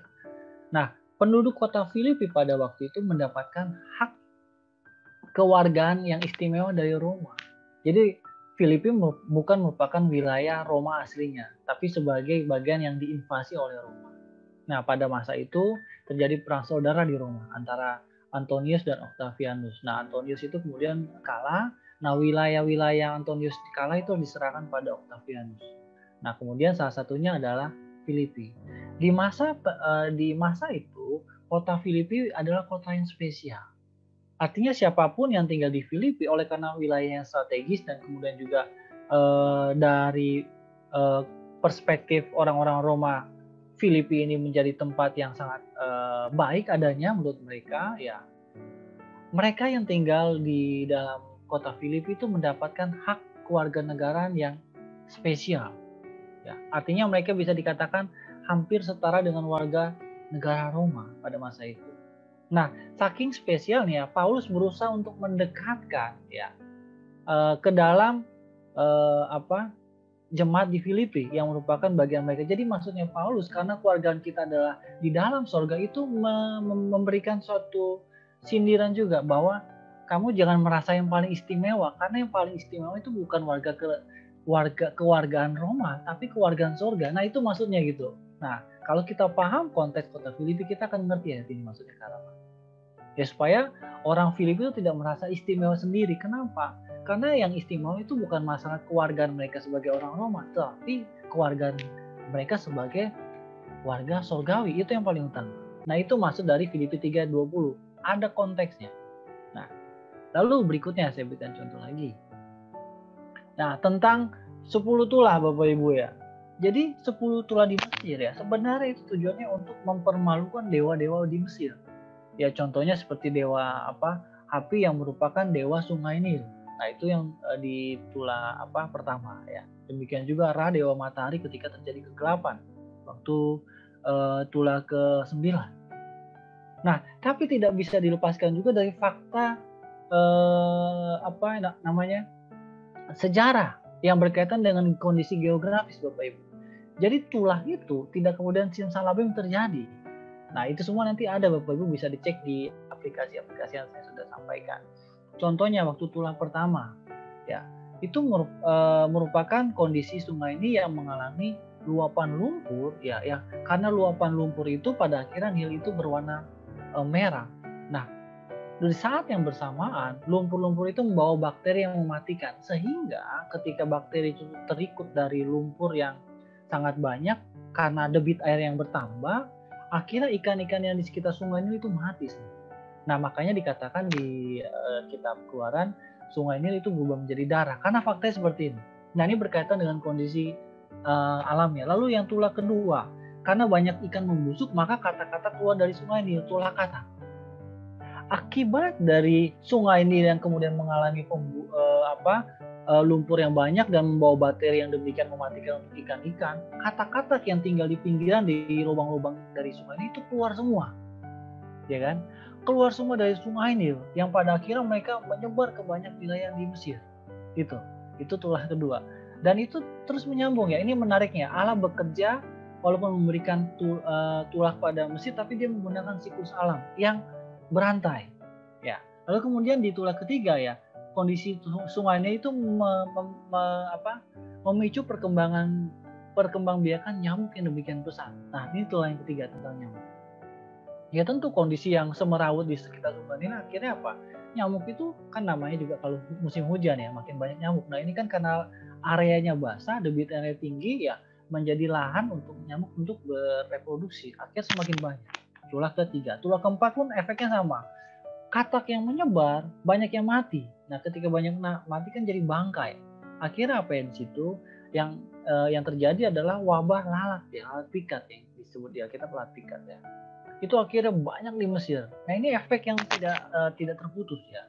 Lalu di tulah kelima, penyakit sampar. Terjadi karena apa? Katak yang kemudian menjadi bangkai itu, lalu kemudian oleh lalat pikat dihinggapi ya, itu kemudian lalat itu membawa infeksi yang kebanyakan menyerang kaki dan tangan. Nah, jadilah penyakit ini gitu. Lalu kemudian lalat keenam ya, bara. Ya, ini juga satu penyakit kalau yang tadi menyerang kepada ternak yang kena infeksi, nah ini menyerang manusianya. Nah yang ketujuh sedikit berbeda karena ini fenomena yang juga terjadi bersamaan, yaitu fenomena hujan es yang bisa diperkirakan terjadi di Ethiopia yang anginnya itu berpengaruh dan membawa dampak ke Mesir. Akibatnya di tulah ke-8 apa yang terjadi di situ? Belalang. Karena hujan es itu membawa angin yang sangat tinggi hingga belalang dari daerah Ethiopia dan sekitarnya atau Afrika itu semua terbawa ke arah Mesir. Nah, terjadilah tulah itu.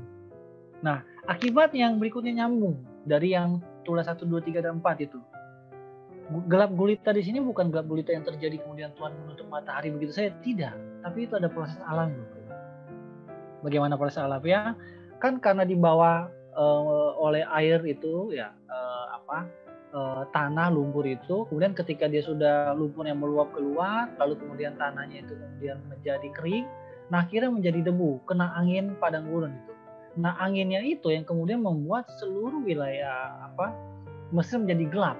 Karena apa? Karena angin yang deras itu ya itu membawa juga debu-debu, sehingga Mesir gelap gulita karena debu-debu yang tidak lepas dari fenomena alam yang ada di tulah pertama, 2, 3, dan 4 gitu ya. Dan terakhir pada akhirnya demonstrasi penutupan Allah kepada seluruh dewa dan kepada Firaun, yaitu pembunuhan atau kematian anak-anak sulung. Nah, ini merupakan proses demonstrasi alam di mana Allah berkuasa atas alamnya secara utuh dan juga berkuasa atas manusia. Nah, ini kan luar biasa kalau kita paham sejarahnya Bapak Ibu. Dan ini semua informasi Bapak Ibu bisa searching di aplikasi-aplikasi yang sudah saya berikan, atau mungkin ada lagi di aplikasi yang berbeda yang mungkin Bapak Ibu sudah tahu lebih dahulu. Nah, itu contoh ya latar belakang. Jadi tulah ini tidak terjadi secara simsalabim, tapi ada fakta geografisnya dan sejarahnya benar-benar terjadi gitu ya, yang mendukung sehingga tulah ini terjadi. Lalu bicara tentang agrikultur di Matius 11:13, dan dari jauh ia melihat pohon ara yang sudah berdaun, ia mendekatinya untuk melihat kalau ia mendapat apa pada pohon itu. Tapi waktu ia tiba di situ, ia tidak mendapatkan apa-apa selain daun itu, sebab memang bukan musim buah ara. Nah, di ayat 14, maka katanya kepada pohon itu, jangan lagi seorang pun makan buahmu selama-lamanya, dan muridnya pun mendengarnya.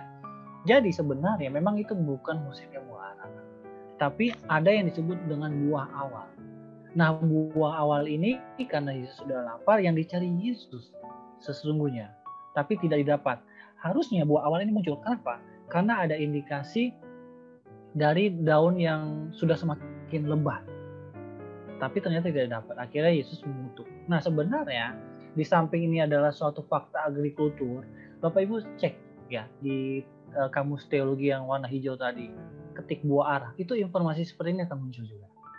Jadi ini bukan dari informasi yang saya tidak cari tahu dari sumbernya, tapi berbagai sumber menceritakan, setidaknya menyinggung masalah ini.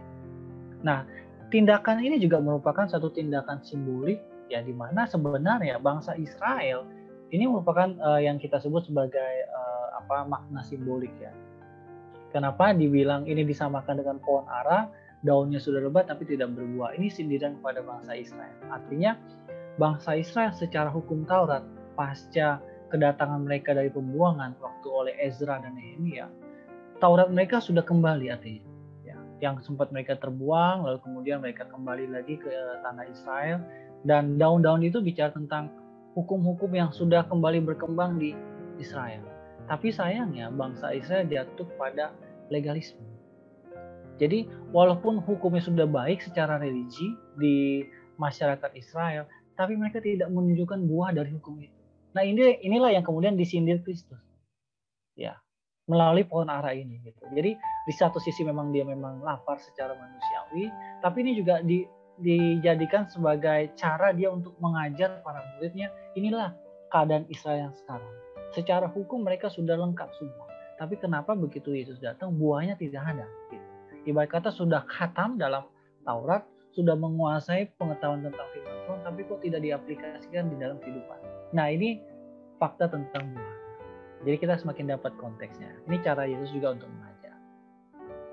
Lalu untuk geografisnya, di Wahyu 3 ayat 16. Jadi karena engkau som-som kuku dan tidak dingin atau panas, aku akan memuntahkan engkau dari mulutku. Bapak Ibu bisa cek juga nanti. Jadi ternyata ini kan untuk jemaat di Laodikia. Sebenarnya jemaat kota Laodikia itu merupakan kota yang memiliki dua aliran air. Ya, air panas dari Hierapolis dan air dingin dari Kolosai itu sendiri. Nah, air panas biasanya berguna untuk trafik kesembuhan atau kesehatan. Ya, kita sampai sekarang masih gunakan itu juga kan. Lalu air dingin sifatnya menyegarkan untuk minum dan mandi dan segala macam. Oleh karena itu, ketika kemudian Yohanes menyinggung gereja di Kolose, ya, Yohanes menggunakan fakta geografis di wilayah mereka. Hendaklah kamu jangan suam-suam kuku. Nah, itu berkaitan dengan fakta bahwa itu loh, kalau bisa belajarlah dari air maksudnya. Kalau panas ya panas sekalian, kalau dingin ya dingin sekalian. Tujuannya apa? Supaya ada manfaatnya. Kalau suam-suam kuku nggak panas nggak dingin, apa manfaatnya? Nah, karena bagi jemaat atau untuk warga Kolose, dua aliran ini sangat berguna bagi kehidupan mereka.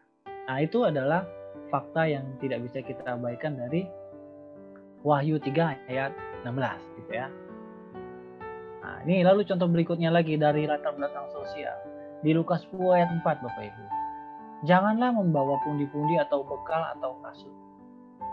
Dan janganlah memberi salam kepada siapapun dalam perjalanan. Kalau kita baca ini secara sepintas tanpa melihat latar belakang sejarahnya Bapak Ibu, maka yang kita dapat nih kok sombong sekali ya murid-murid Kristus ya. Kok nggak boleh memberikan salam? Nah sebenarnya ini tidak terlepas dari tradisi mereka juga. Karena pada masa itu ketika orang Yahudi itu memberikan salam, itu biasanya akan banyak memakan waktu. Ya ketika mereka bertemu mereka akan saling membungkuk ya seperti ini ya, menggoyangkan kepala, badan agak ke bawah berulang kali. Lalu kemudian akan saling mengulangi salam ya kan. Kalau mereka kan shalom aleihim gitu kan kira-kira ya. Bukan kalau misalkan pagi hari gitu kan gitu ya. Nah itu lalu kemudian disertai dialog-dialog kecil. Nah Yesus tidak hendak ini terjadi karena ini tujuannya untuk penginjilan. Ini urgensinya pengutusan 70 murid yang diutus. Jadi kata Yesus, kamu nggak perlu memberikan salam pada siapapun yang kamu temui dalam perjalanan. Tujuannya apa? Itu akan membuang waktumu untuk penginjilan. Efektivitas penginjilan akan berkurang ketika para murid ini terlalu beramah tamah dengan orang-orang yang ditemui. Sementara tujuan mereka goalnya adalah memenangkan jiwa. Nah itu tujuan dari ayat ini. Sehingga jangan kita bilang janganlah memberi salam orang Kristen itu sombong loh. Nah ini seringkali digunakan juga untuk menyerang kita tanpa mengetahui makna janganlah memberi salam itu tujuannya untuk apa. Nah sebenarnya tujuannya dalam konteks penginjilan supaya penginjilan 70 murid itu lebih efektif. Oke ya, kita baca contoh lagi ya. Oh, sekarang oke, sudah sini dan contohnya setelah ini saya akan tunjukkan beberapa praktik, kita akan coba praktik ya. Tapi sebelum masuk ke praktik ya, mungkin ada yang mau bertanya dari contoh-contoh dan juga tadi ada teori dasar untuk menggali Alkitab. Silakan kalau misalkan ada yang mau bertanya. Saya mau bertanya Pak Valentino, saya Heri. Baik Pak Heri. Kalau tadi dijelaskan kan konteks dekat gitu ya, antara satu ayat sebelumnya dan satu ayat sesudahnya. Apakah hal itu hanya satu ayat sebelumnya, apakah bisa 2-3 ayat sebelum dan sesudahnya? Ataukah memang tidak memerlukan konteks dekat atau baku seperti itu? Terima kasih Pak. Baik, terima kasih Pak Hari. Nah, terima kasih juga sudah memberikan konfirmasi ya. Maksud saya ayat sebelumnya dan sesudahnya memang tidak melulu hanya satu ayat ya. Artinya kalau memang itu belum mendapatkan kejelasan, kita bisa mengacu pada langkah ayat yang lebih banyak lagi. Bisa 4 atau 5 ayat sebelumnya, atau bahkan bisa sedikit keluar daripada perikop. Karena kenapa begitu? Karena pada mula-mula Alkitab itu ditulis ya Bapak Ibu, saya juga ada bukti, cuma saya nggak sempat masukkan ke sini ya. Maksudnya bukti tulisan Alkitab yang mula-mula itu seperti apa ya. Saya nggak sempat masukkan, tapi baru terfikir sekarang ya. Tapi saya bisa pastikan bahwa bahkan perikop pun itu bukan bagian yang memang disusun oleh penulisnya mula-mula. Oleh karena itu, tidak salah juga kalau kita mungkin melampaui perikop, misalkan dari pasal 7 misalkan. Lalu kita belum puas mendapatkan pemaknaannya. Boleh cek di pasal 6 ya, Pak Hari. Boleh.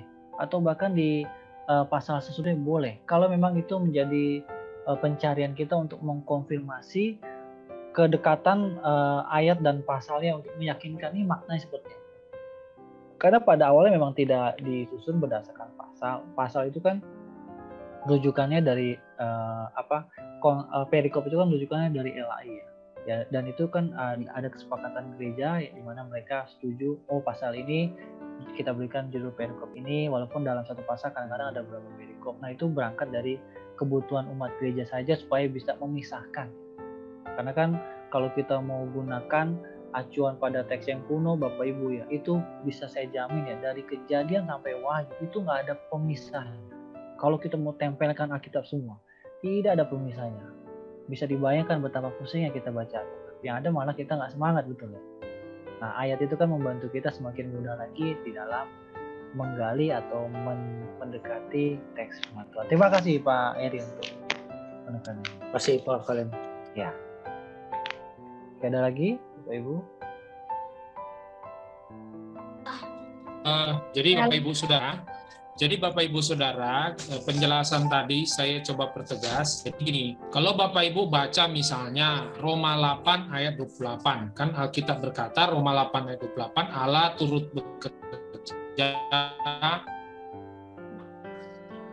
dalam segala sesuatu untuk mendatangkan. Untuk mengetahui apa maksudnya ayat ini, Bapak Ibu Saudara, coba Bapak Ibu Saudara dengan mudah menggali ayat ini. Kalau Bapak Ibu punya Alkitab bahasa Inggris lebih bagus lagi dari berbagai terjemahan. Nah, coba baca pasal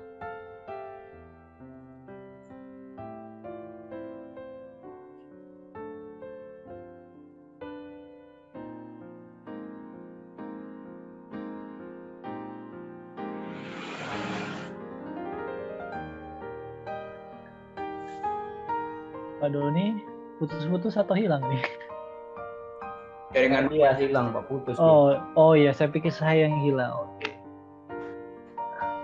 Oke, silakan. Mau bertanya? Silakan.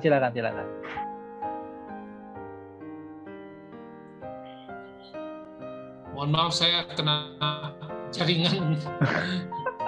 Jaringan saya terhalang tadi, sorry, maaf. Jadi sekali lagi, Bapak-Bapak, tadi penjelasan Pak Valen. Jadi baca Roma pasal 7 dan juga Roma pasal 8 dan Roma pasal 9. Kalau bisa Bapak Ibu penasaran lagi, baca Roma pasal 6, Roma pasal 7, Roma pasal 8, Roma pasal 9, Roma pasal 10. Jadi untuk menggali satu ayat Roma 8 ayat 28, sebaiknya Pak baca pasal 7 dan juga baca pasal 8 dan baca pasal 9. Kurang lebih begitu. Silakan Pak Valen kalau mau ditambahkan. Ya, itu sudah tepat sekali ya penegasan dari Pak Doni. Sudah sangat-sangat akurat. Jadi saya berterima kasih Pak Doni sudah membantu saya gitu ya. Terima kasih. Oke, masih ada yang mau bertanya sebelum kita iseng-iseng kita praktik gitu kan ya? Kita Pak, boleh bertanya. Oh, silakan Bu, silakan.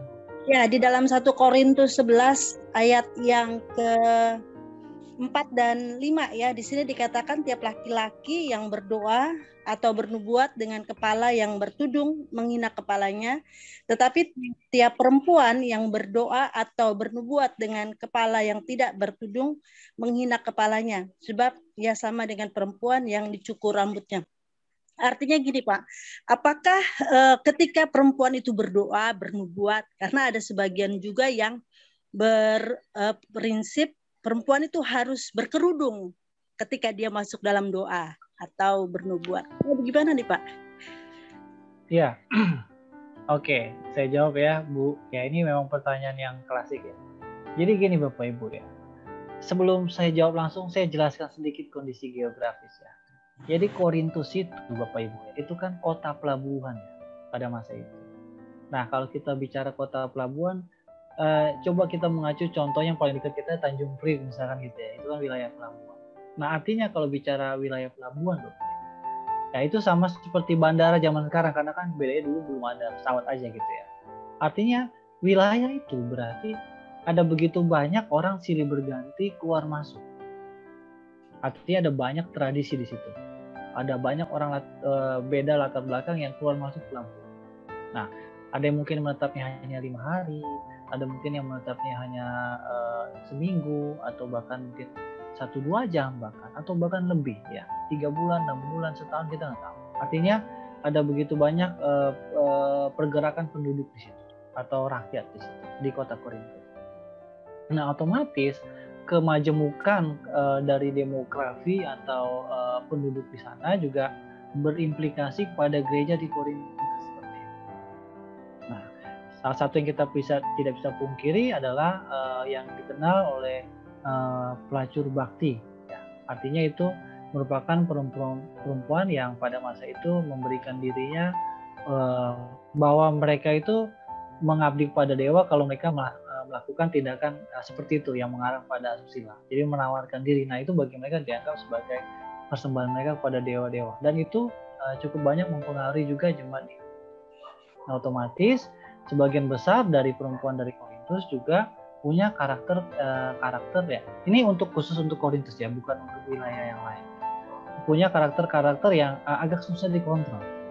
Nah, salah satu bentuk pemberontakan daripada perempuan di Korintus adalah kalau misalkan di tengah komunitas atau misalkan bersama dengan suaminya atau pasangan hidupnya adalah kalau mereka melepaskan kerudungnya, itu menunjukkan perlawanan bagi kaum laki-laki. Nah, ini yang kemudian oleh Paulus ditekankan khusus karena tradisi yang berlangsung di wilayah itu. Artinya, ini bukan suatu kewajiban untuk berkerudung juga, tapi itu sebagai cara Paulus agar perempuan tetap menghormati tradisinya dan tidak melecehkan pasangannya atau suaminya dalam hal ini. Nah, pada faktanya itu kemudian berpengaruh pada gereja juga. Tindakan-tindakan seperti itu yang pada akhirnya bagi Paulus ada baiknya perempuan itu berkerudung dalam kaitan dengan tradisi mereka. Karena kalau misalkan mereka melepaskan kerudung dalam tradisi mereka itu tendensinya ke arah pemberontakan. Nah, sementara Paulus merupakan orang yang dibesarkan dari garis keturunan Yahudi, dari fraksi Farisi, dan punya sikap atau sifat patrilineal yang sangat tinggi. Sehingga ketika kemudian berhadapan dengan kondisi yang sifatnya feminis ini, ya Paulus sedikit memberikan penekanan. Nah, ini yang nantinya berkembang juga di teologi feminis berdasar. Tapi kita terlalu jauh situ, tidak usah ya. Intinya ini berkaitan dengan keberadaan yang terjadi di situ, Ibu ya. Nah itu jadi bukan kemudian kita bawa konteks Korintus lalu kita pukul atas kita semua harus berkerudung, tidak ya. Nah ini harus ada penjelasan tradisinya gitu. Itu kira-kira penjelasan saya. Baik, terima kasih Pak. Jadi bukan tanda wibawa para malaikat ya, karena ada perkataan-perkataan yang seperti itu yang memang harus dijelaskan, bukan ya Pak ya? Tidak untuk masa kini gitu ya Pak ya, itu untuk di Korintus saja ya. Ya, itu untuk penekanan untuk jemaat Korintus. Oke, Bapak Ibu perhatikan juga ya, ini yang disebut dengan genre ya, kalau dalam istilah hermeneutik. Nah, Korintus ya, surat-surat Paulus itu kan masuk ke dalam genre surat. Artinya ketika Paulus menuliskan suratnya kepada Roma, pada jemaat di Filipi, pada jemaat di Galatia, itu ada case-case-nya. Nah, case setiap wilayah pelayanan Paulus itu berbeda-beda, Bapak. Nah, di antara semua wilayah pelayanan Paulus yang paling kompleks ya salah satunya di Korintus. Makanya sampai kemudian Paulus menuliskan 2 suratnya. Nah, ini yang perlu kita perhatikan juga. Artinya tidak bisa semua ditarik secara literal atau semena-mena ke masa kini. Tetap harus diperhatikan konteksnya. Tapi apakah kemudian tetap ada makna yang bisa kita tarik? Tentu. Nah, maknanya apa? Tentu maknanya ke arah ketertiban berjemaat, termasuk ketertiban berumah tangga. Tapi kan konteksnya sekarang udah beda-beda. Bukan konteks masa lampau, bukan konteks Korintus lagi. Oke, itu kira-kira penjelasan saya. Baik, terima kasih. Pak, saya mau bertanya. Oh ya, silakan Bu Popi ya. Ya, Pak, terima kasih untuk penjelasan Bapak bahwa kita harus ayat-ayat harus ada kaitan, misalkan contohnya Matius 15 ayat 13. Ya. Jawab Yesus, setiap tanaman yang tidak ditanam oleh Bapakku yang di surga akan dicabut dengan akar-akarnya. Saya suka dengar Pak, ada hamba Tuhan yang sudah berdoa mengenai orang sakit ya, terutama yang sakit kanker gitu ya. Dalam doanya diperkatakan setiap tanaman yang tidak ditanam oleh Bapakku yang di surga akan dicabut dengan akar-akarnya. Apakah itu bisa kita praktekin Pak dalam doa kita juga? Karena saya suka melayani orang sakit. Cuman saat ini nggak bisa karena COVID ya. Terima kasih, itu aja Pak saya mau bertanya. Ya, jadi sebenarnya Bu Popi terima kasih ya untuk pertanyaannya. Kalau kita mau lihat diskusi ayat ini ya bisa dicek di atas, itu kan berkaitan dengan tradisi atau adat istiadat Yahudi. Nah, jadi begini ceritanya Bapak Ibu ya. Ada yang disebut dengan Mishnah Avot ya di dalam kalangan atau Pirkei Avot ya di kalangan Yahudi. Itu maksudnya membuat pagar di sekeliling Taurat. Nah, artinya membuat pagar, jadi ada banyak aturan-aturan yang bukan berasal dari firman Tuhan, tapi berdasarkan dari tradisi-tradisi Yahudi. Nah, pagar-pagar itu atau ajaran-ajaran rabbinik itu ya kemudian mempersulit ya orang Yahudi itu sendiri atau umat Tuhan Israel itu sendiri untuk mendekati Tuhan. Ya, pada masa ketika mereka kembali dari pembuangan. Kenapa? Karena ada sejarahnya. Waktu mereka di pembuangan, mereka tidak bisa beribadah lagi dengan ideal. Kenapa, Bu? Karena peribadahan mereka biasanya kan mengacu pada bait suci. Karena bait suci mereka kemudian sudah hancur waktu mereka di pembuangan, mereka berusaha untuk mencari pengganti ritual atau liturgi yang ideal. Nah, maka dibangunlah yang disebut dengan Pirkei Avot atau Mishneh Avot ini. Nah, kemudian tradisi ini semakin memberatkan ketika di zaman Kristus. Bahkan cenderung para orang Farisi, orang-orang Yahudi itu mengabaikan ya esensi dari Taurat. Yang sebenarnya Yesus langsung simplifikasikan ketika ditanyakan, hukum manakah yang terutama? Yaitu kasihlah sesama manusia, kasihlah Tuhan alam, itulah yang utama gitu. Sebenarnya esensi Taurat itu gitu. Tapi menjadi sulit karena kemudian orang Farisi, orang Yahudi itu terlanjur membuat banyak aturan di sekitarnya. Nah, itulah yang disebut dicabut dari akar-akarnya. Kenapa? Karena tidak sesuai lagi dengan konteks Taurat yang Tuhan hendak berikan atau firman Tuhan itu sendiri. Jadi bukan kita kemudian tarik ayat itu secara sendiri dan kita kontekstualisasikan secara tanpa konteksnya. Nah, itu yang harus dipahami. Perhatikan di ayat sebelumnya, itu berkaitan dengan tradisi dan adat. Ya, oke, terima kasih Pak Valentino. Ya, mungkin saya perlu tambahkan tadi perjelas. Tadi yang ditanyakan oleh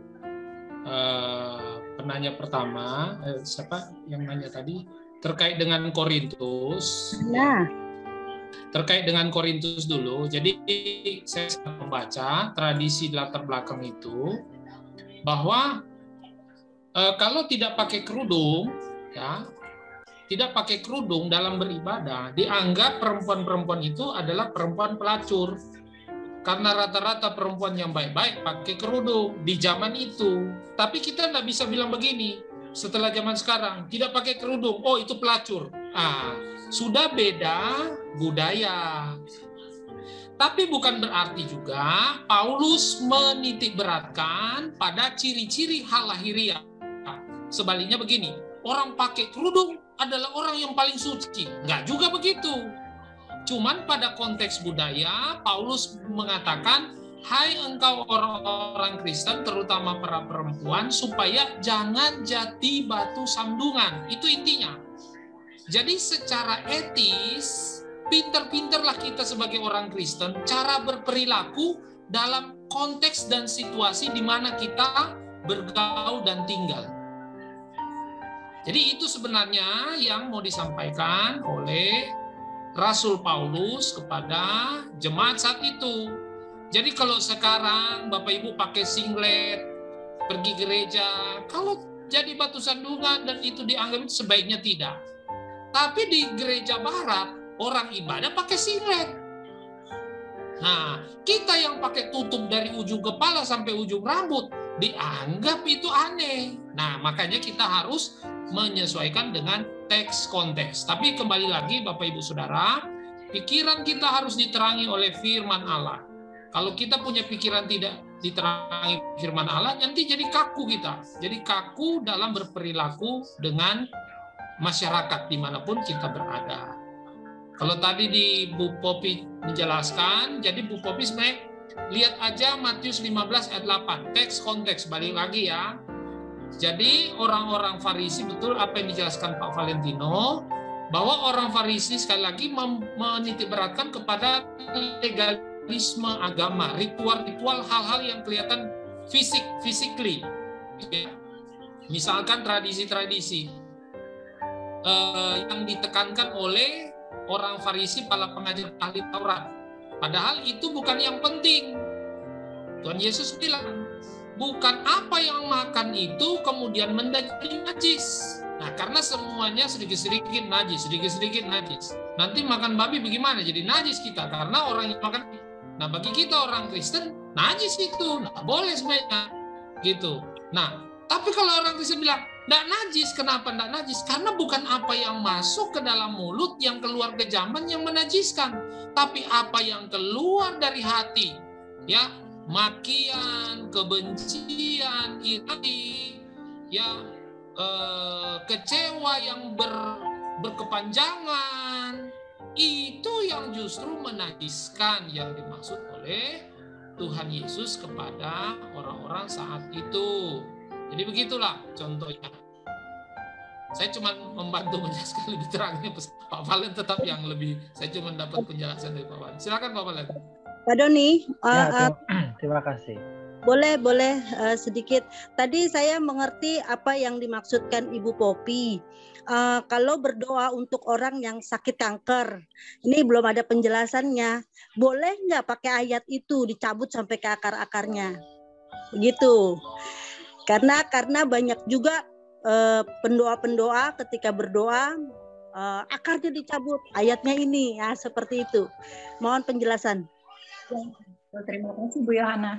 Iya Bu Yona ya. Sebenarnya ini sudah saya jelaskan, artinya berarti ayat ini tidak bisa kita hubungkan dengan sakit penyakit gitu. Jadi konteksnya atau pemaknaan ayat ini tidak berhubungan dengan sakit penyakit karena ada akar-akar. Lalu bagaimana dong Pak? Ya kalau mau dibilang salah saya harus fair. Ya tidak seperti itu gitu. Artinya tidak tepat kalau kita menggunakan acuan ayat ini untuk berdoa. Gitu. Jadi karena memang bukan begitu tujuan ayat ini dituliskan ya Bu Popi ya. Itu intinya kira-kira. Tadi sejarahnya sudah saya. Terima kasih. Ya. Ada lagi? Pak, di kolom chat dari Ibu Heri, dari Pak Heri sama Ibu Mariana. Mau bertanya tentang berapa persen dan apa akuratnya kebenaran dari aplikasi yang ditafsirkan lewat Alkitapedia, Tafsiran Sada, dan Alkitab Sada dengan lain. Oke, ini bicara akurasi tafsiran. Baik Bapak Ibu.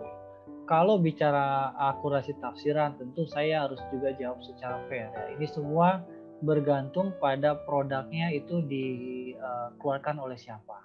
Nah, otomatis ini bicara juga tentang kemapanan individu itu di dalam belajar. Nah, kalau bicara, kan ini banyak sekali kan pasar sekarang tafsiran itu semua bebas menafsirin. Bahkan orang yang nggak sekolah pun punya banyak ruang untuk dia menafsir lewat medsos dan segala macam yang nanti mungkin akan dijelaskan di sesi berikutnya gitu ya. Artinya semua orang sekarang punya klaim terhadap saya menafsir yang paling benar. Nah kan ini menimbulkan kebingungan. Nah tapi saya bisa berikan setidaknya satu panduan ya dari aplikasi yang saya sudah dapat ya, yang sudah saya share ya. Di luar yang saya share saya belum berani garansi ya. Tapi yang sudah saya berikan di awal tadi itu bisa dijamin di dalam akurasinya ya. Kalaupun ada perbedaan antara tafsir satu dan tafsir yang lain itu hal yang wajar.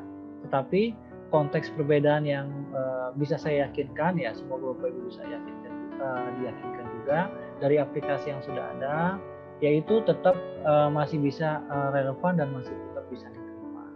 Nah kalau kita mau pukul rata ya ibarat kata ini seperti jualan obat gitu ya. Apakah semua 100% akan menyembuhkan kan belum tentu juga, tergantung individu dan daya tahan dan banyak aspek. Nah demikian juga tafsiran kalau saya mau analogikan. Tetapi dari semua yang sudah saya berikan setidaknya itu semua tidak ada masalah secara substansi atau esensi. Jadi tetap bisa diterima. Nah di luar daripada itu hati-hati dalam pengertian dicek dulu ini yang menafsir ini orangnya apa? Apakah di sekolah ya kan? Apakah dia kemudian melalui proses akademik yang memang sah ya kan? Itu perlu juga ya Bapak Ibu. Lalu bagaimana produktivitasnya misalkan dia adalah di kampus ya dari karyanya ya yang seperti ini yang juga harus dipertimbangkan sehingga kita tidak sembarangan menerima hasil tafsiran. Nah itu mungkin poinnya ya, tidak sembarangan menerima hasil tafsiran. Tapi kalau udah produk LAI ya itu sudah pasti ya kita bisa lihat di situ bercokol orang-orang yang sudah kompeten ya, bahkan di situ ada beberapa orang yang sekolahnya di Roma langsung ya, di tempatnya di Vatikan langsung ya, lalu di Protestannya banyak yang ada yang dari Jerman, dari Belanda, ya itu sudah pasti tidak mungkin mereka meleset, kalaupun meleset tidak mungkin langsung menyimpang sangat jauh, tidak ya. Nah, tetap kita harus terima tafsiran produk manusia, tetapi mereka sudah melalui proses belajar Nah, setidaknya itu yang saya harus yakinkan. Bagi mereka yang menafsir tapi tidak melalui proses belajar, nah itu yang perlu kita tanda tanya dulu gitu, sehingga kita tidak menerima secara mentah-mentah produk tafsiran. Oke, itu jawaban saya. Pak Valen, itu materinya bisa di skip aja kalau supaya kalau kita ruang sesi tanya jawab, jika Bapak Ibu ingin bertanya silakan, karena mumpung masih ada waktu sedikit terkait dengan tanya jawab kita. Oke. Ya, silakan mau tanya ayat atau apapun Bapak Ibu di dalam ini, silakan. Tapi paling penting Bapak Ibu, pesan yang saya dapat dari apa yang disampaikan oleh Pak Valen, bahwa ketika kita mau menggali Alkitab tidak lepas dari teks dan konteks. Jadi sebaiknya kita jangan loncat-loncat ayat. Jadi satu ayat itu digali saja secara dalam, mengungkap makna di balik teks. Jadi kalau Roma 8 ayat 28, gali saja teks itu. Lihat teks dan konteks, baca Alkitab itu pasal 7, pasal 8, pasal 9. Baca dalam berbagai terjemahan.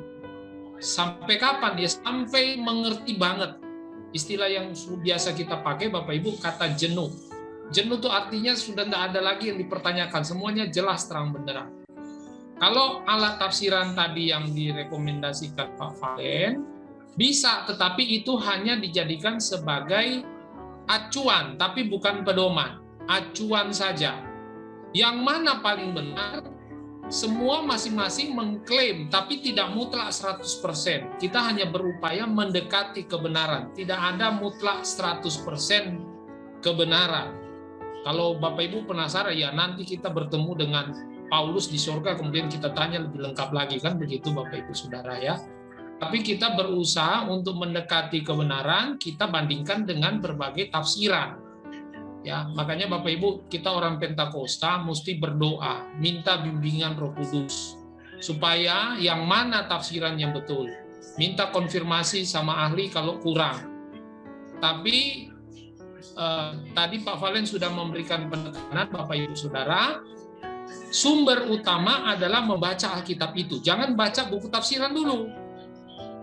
Sumber utama baca Alkitab itu dalam terjemahan, berbagai terjemahan. Lalu bikin catatan-catatan kecil dari pengertian hasil bacaan Bapak Ibu Saudara. Nah, kalau Bapak Ibu rasa perlu perdalam lagi, bandingkan barulah dengan alat bantu tafsiran. Apa begitu tadi Pak Valen yang menjelaskan? Iya, betul. Jadi itu hanya sebatas yang tadi saya gunakan istilah Bapak Ibu, alat bantu gitu. Jadi selebihnya hasil pemaknaan atau hasil tafsirannya tergantung dari bagaimana kita membaca Alkitabnya, kehati-hatian kita membaca hubungan ayat satu dengan ayat yang lainnya. Itu Pak Doni sudah memberikan secara detail, udah bagus sekali. Nah, saya mau tunjukkan praktiknya. Kita sekarang coba praktik ya Bapak Ibu. Kita akan belajar sedikit ya. Contohnya dari Yohanes 2 ayat 19 ya. Mungkin kita bisa lihat di situ. Saya sambil bacakan. Jawab Yesus pada mereka, "Rombak bait Allah ini dan dalam 3 hari aku akan mendirikannya kembali."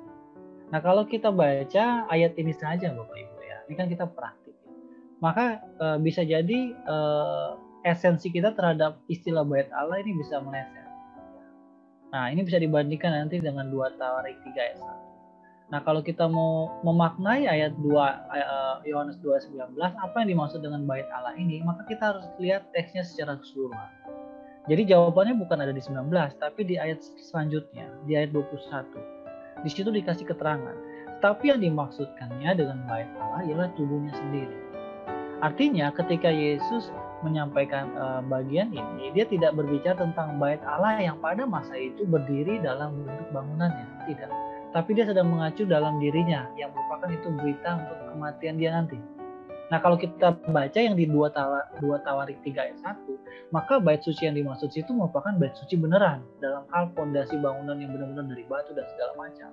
Tapi bait Allah atau bait suci yang dimaksud di Yohanes 2 ayat 19 ini bukanlah bait Allah yang dalam konteks bangunan, tapi dalam konteks Kristus itu sendiri. Nah, itulah salah satunya kegunaan kita belajar yang disebut dengan konteks dekat. Jadi kita harus baca secara utuh Bapak Ibu. Nah, ini kan beda 2 ayat berarti. Nah, Itu akan membantu kita memahami Alkitab. Seperti yang tadi masalah akar. Harus dilihat ayat sebelumnya juga. Gitu.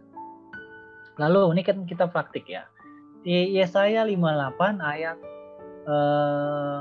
11. Nah, di situ bisa kita lihat ya. Tuhan akan menuntun engkau senantiasa dan akan memuaskan hatimu di tanah yang kering dan akan membarui kekuatanmu, engkau akan seperti taman yang diairi dengan baik dan seperti matahari dan tidak pernah mengecewakan. Bapak Ibu, kalau kita baca ayat ini secara lepas juga kita akan meleset dari pesan yang utamanya gitu, karena ini bukan bicara hal ini saja gitu ya. Kita harus lihat di ayat sebelumnya ya, bahwa Tuhan betul akan menuntun bangsa Israel ya. Mereka akan dipuaskan ya, mereka akan mendapat kekuatan yang baru. Tapi ada kondisi atau syarat. Nah, kita lihat di mana kondisi syaratnya. Kita lihat di ayat sebelumnya, di ayat 10. Apabila engkau menyerahkan kepada orang lapar apa yang kau inginkan sendiri dan memuaskan hati orang yang tertindas, maka terangmu akan terbit dalam gelap dan kegelapanmu akan seperti rembang tengah hari. Ini bicara tentang hubungan antara sesama mereka manusia gitu. Kalau mereka hendak mendapatkan berkat atau pemeliharaan dari Tuhan, ya, mereka harus membangun hubungan sosial atau relasi sosial yang baik dengan sesamanya, harus saling memperhatikan. Baru Tuhan akan membawa mereka kepada berkatnya. Nah, kira-kira kan ini makna dari Yesaya 58 ayat 11. Jadi kita tidak bisa mencopot ayat ini kemudian kita mengartikan Tuhan akan menuntun engkau, apalagi kita langsung mengartikan pada kondisi kita sekarang. Padahal di situ ada syarat sebelumnya. Dengan catatan kamu memperhatikan sesamamu. Ya itu kira-kira intinya, saya mau ambil intinya saya. Kamu harus memperhatikan relasi sosial. Nah, kalau kita mau ambil maknanya ke dalam konteks kita bagaimana? Ya artinya Tuhan tidak akan mengabaikan juga bagian ini. Ketika dia menyampaikan bahwa orang Israel harus memperhatikan sesamanya, itu juga berlaku bagi kita. Ya kalau kita ingin mendapatkan berkat Tuhan, kita juga harus belajar memperhatikan sekitar kita. Nah kan itu kira-kira makna intinya gitu. Nanti silakan perdalam lagi. Nah itu contoh dari Yesaya 58 ayat 11. Saya kasih contoh satu lagi. Contohnya di 1 Korintus 10 ayat 23. Ini pokoknya kalau udah Korintus ya itu selalu bagian-bagian yang heboh Bapak Ibu ya. Pasti itu banyak sekali hal-hal yang perlu kita telusuri lebih hati-hati sebenarnya. Segala sesuatu diperbolehkan, benar, tapi bukan segala sesuatu berguna. Segala sesuatu diperbolehkan, benar, tapi bukan segala sesuatu berguna. Ini kan konteksnya terhadap fakta di Korintus ya, bahwa banyak orang Korintus yang sudah percaya Kristus ya, dan di satu sisi kan mereka juga di situ berhadapan atau hidup secara berdampingan dengan pola kehidupan berhala. Nah, bagi sebagian mereka sudah terbiasa untuk makan makanan yang sudah dipersembahkan untuk berhala. Bagi Paulus ya, ini sebenarnya tidak ada masalah. Tapi menjadi masalah kalau misalkan itu dilihat oleh mereka yang baru mau mengenal Kristus, yang berangkat dari orang-orang yang melakukan penyembahan berhala. Nah, ini yang nanti akan menimbulkan syak. Makanya kita lihat di ayat berapa itu ada kata syak di situ. Jangan sampai pada akhirnya mereka menjadi tawar hati karena di ayat 32 ya. Janganlah kamu menimbulkan syak dalam hati orang, baik orang Yahudi atau orang Yunani maupun jemaat Allah. Ya jangan sampai kemudian mereka yang mau datang kepada Allah karena melihat kehidupan orang-orang percaya demikian harmonis, demikian penuh banyak dalam tanda kutip kebebasan, tapi kemudian malah menjadi kalau kita mau gunakan istilah batu sandungan pada akhirnya mereka nggak jadi percaya karena perilaku selebor begini. Kalau misalkan jemaatnya sudah dewasa ya sudah paham itu oke. Tapi kalau misalkan orang ini baru mau bertobat, apa nggak kemudian mereka bilang, loh mereka aja makan makanan berhala, lah makan kita ikut mereka, ikut mereka, kenapa nggak kita ikut berhala kita saja? Nah kira-kira itu isu yang ada di dalam Korintus ini, terutama di pasal 10 ayat 23. Nah ini tentu harus dibaca ayatnya. Nah ini praktiknya nanti silakan baca lagi lebih detail dan lihat fakta yang ada di kota Korintus seperti apa agar bisa mendapatkan lagi informasi yang lebih baik dan maknanya bisa kita tarik lebih akurat. Silakan kalau masih ada yang mau bertanya. Kita masih ada waktu sekitar 13 menit kalau misalkan waktu. Silakan.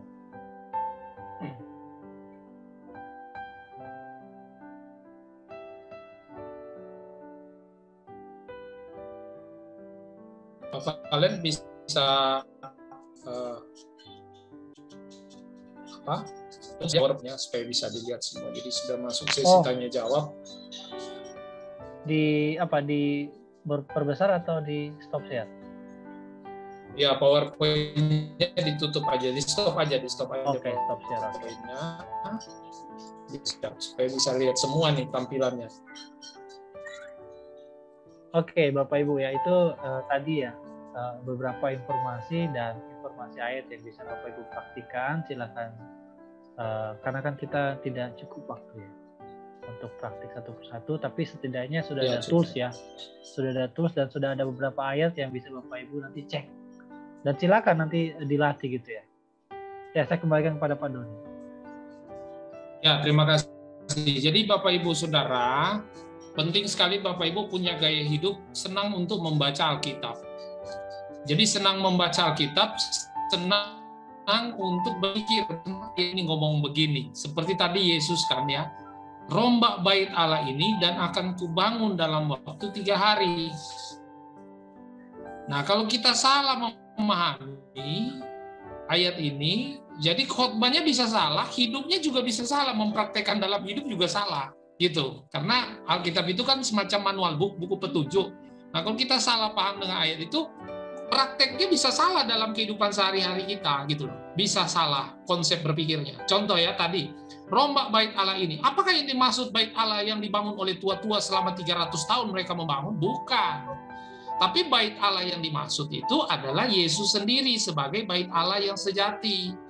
Nah, saya ingat Imam Kayafas atau siapa bertanya, dia ajak saksi palsu kan, saksi palsu. Lalu apa kata Yesus? Kata Yesus kata orang ini dia akan merobohkan bait Allah.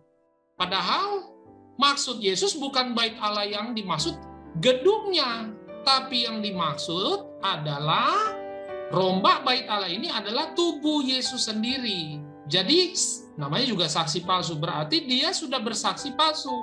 Yesus tidak pernah mengatakan bahwa robohkan bait Allah itu, tapi robohkan bait Allah ini. Mungkin kemungkinan menunjuk pada diri sendiri, ya, rombak bait Allah ini. Dan memang betul, mereka sebenarnya sudah merombak bait Allah dengan cara bagaimana? Menyalibkan Yesus. Dan Yesus membuktikan dia bangkit pada hari yang ketiga. Artinya mereka merusak bait Allah, yaitu Yesus sendiri disalib, kemudian pada hari ketiga dia bangkit. Artinya dia membuktikan dirinya bahwa apa yang dikatakan itu betul. Rombak bait Allah dan bangkit pada hari yang ketiga. Bukan mendirikan dalam waktu 3 hari. Ya. Nah ini kan, nah ini teks itu yang kita mesti pahami secara, makanya Bapak Ibu mesti senang baca Alkitab. Jadi bisa lebih membantu, memudahkan untuk memahami. Silakan kalau Bapak Ibu ada pertanyaan. 1 atau 2 lagi pertanyaan.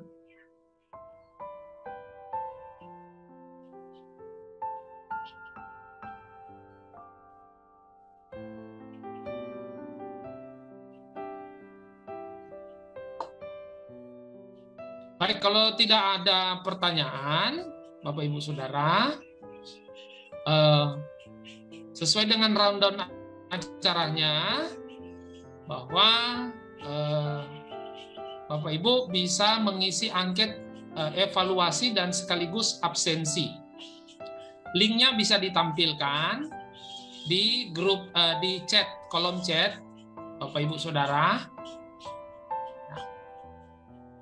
Di kolom chat bisa ditampilkan linknya. Ya, Bapak Ibu sudah ada. Ini ada link absensi.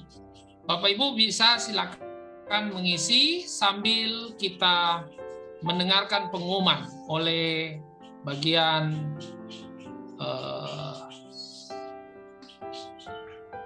panitia ya.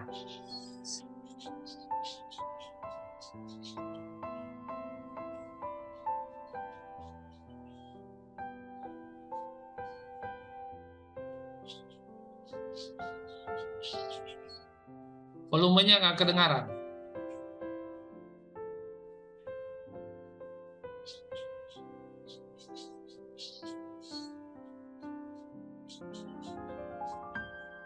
Sekali lagi Bapak Ibu silakan, ini ada link absensi di grup chat sudah dibagikan, silakan Bapak Ibu isi sambil mendengarkan pengumuman.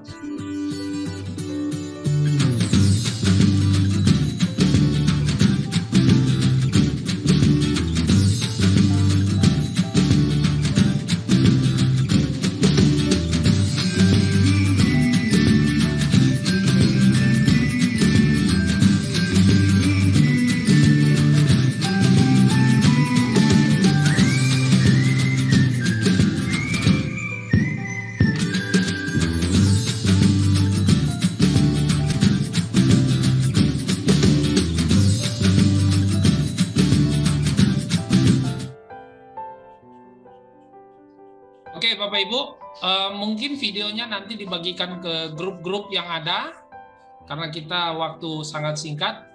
Jadi sekali lagi ada acara ulang tahun DMBI, hari Selasa minggu depan tanggal 22, lalu tetap tanggal 21 adalah pertemuan kedua,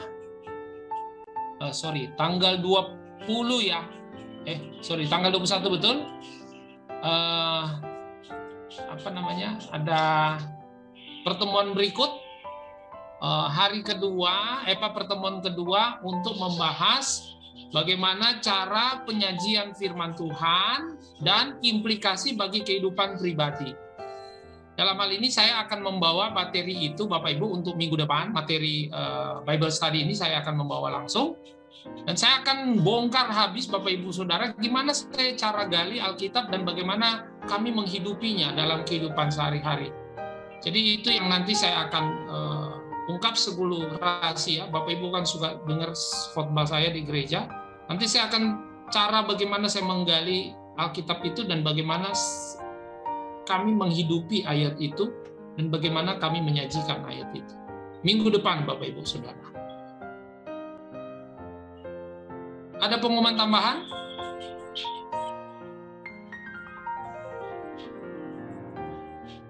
Sekali lagi Bapak Ibu, kami ucapkan terima kasih banyak. Hari ini hadir 41 peserta total semua. Jadi ini ekspektasi kami melampaui harapan. Gitu ya. Tadinya kami mikir cuma 20, 25, paling-palingnya 15 ini acara apa gitu ya. Cuma 15 orang, tapi hari ini memberikan respon yang sangat baik ya. Kita berikan applause bagi kita semua sekali lagi ya Bapak Ibu Saudara. Terima kasih.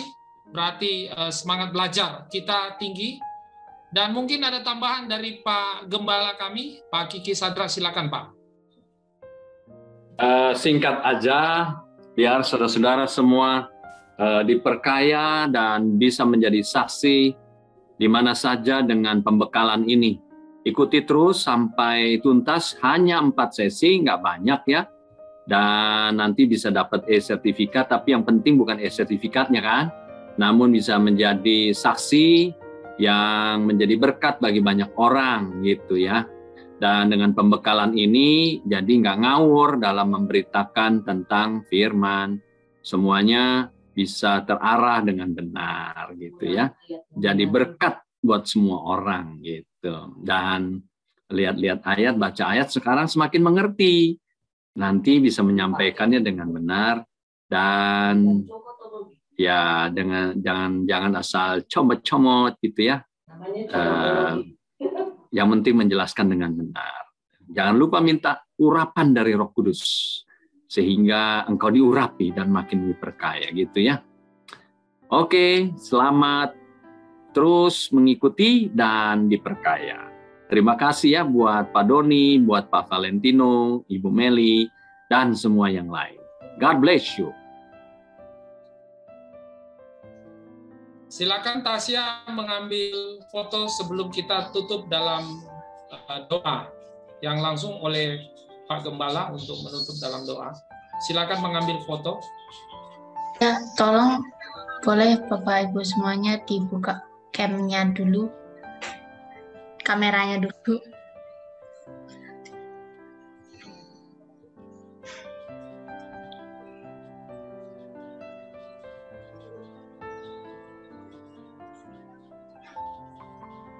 Nebeng A.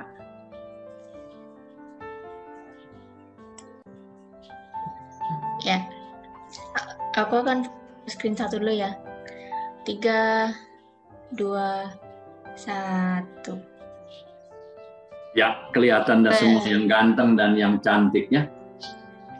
Screen 2, karena kita ada 2 screen. 3, 2, 1. Ya, sudah. Oke, baik Bapak Ibu Saudara. Sekali lagi terima kasih.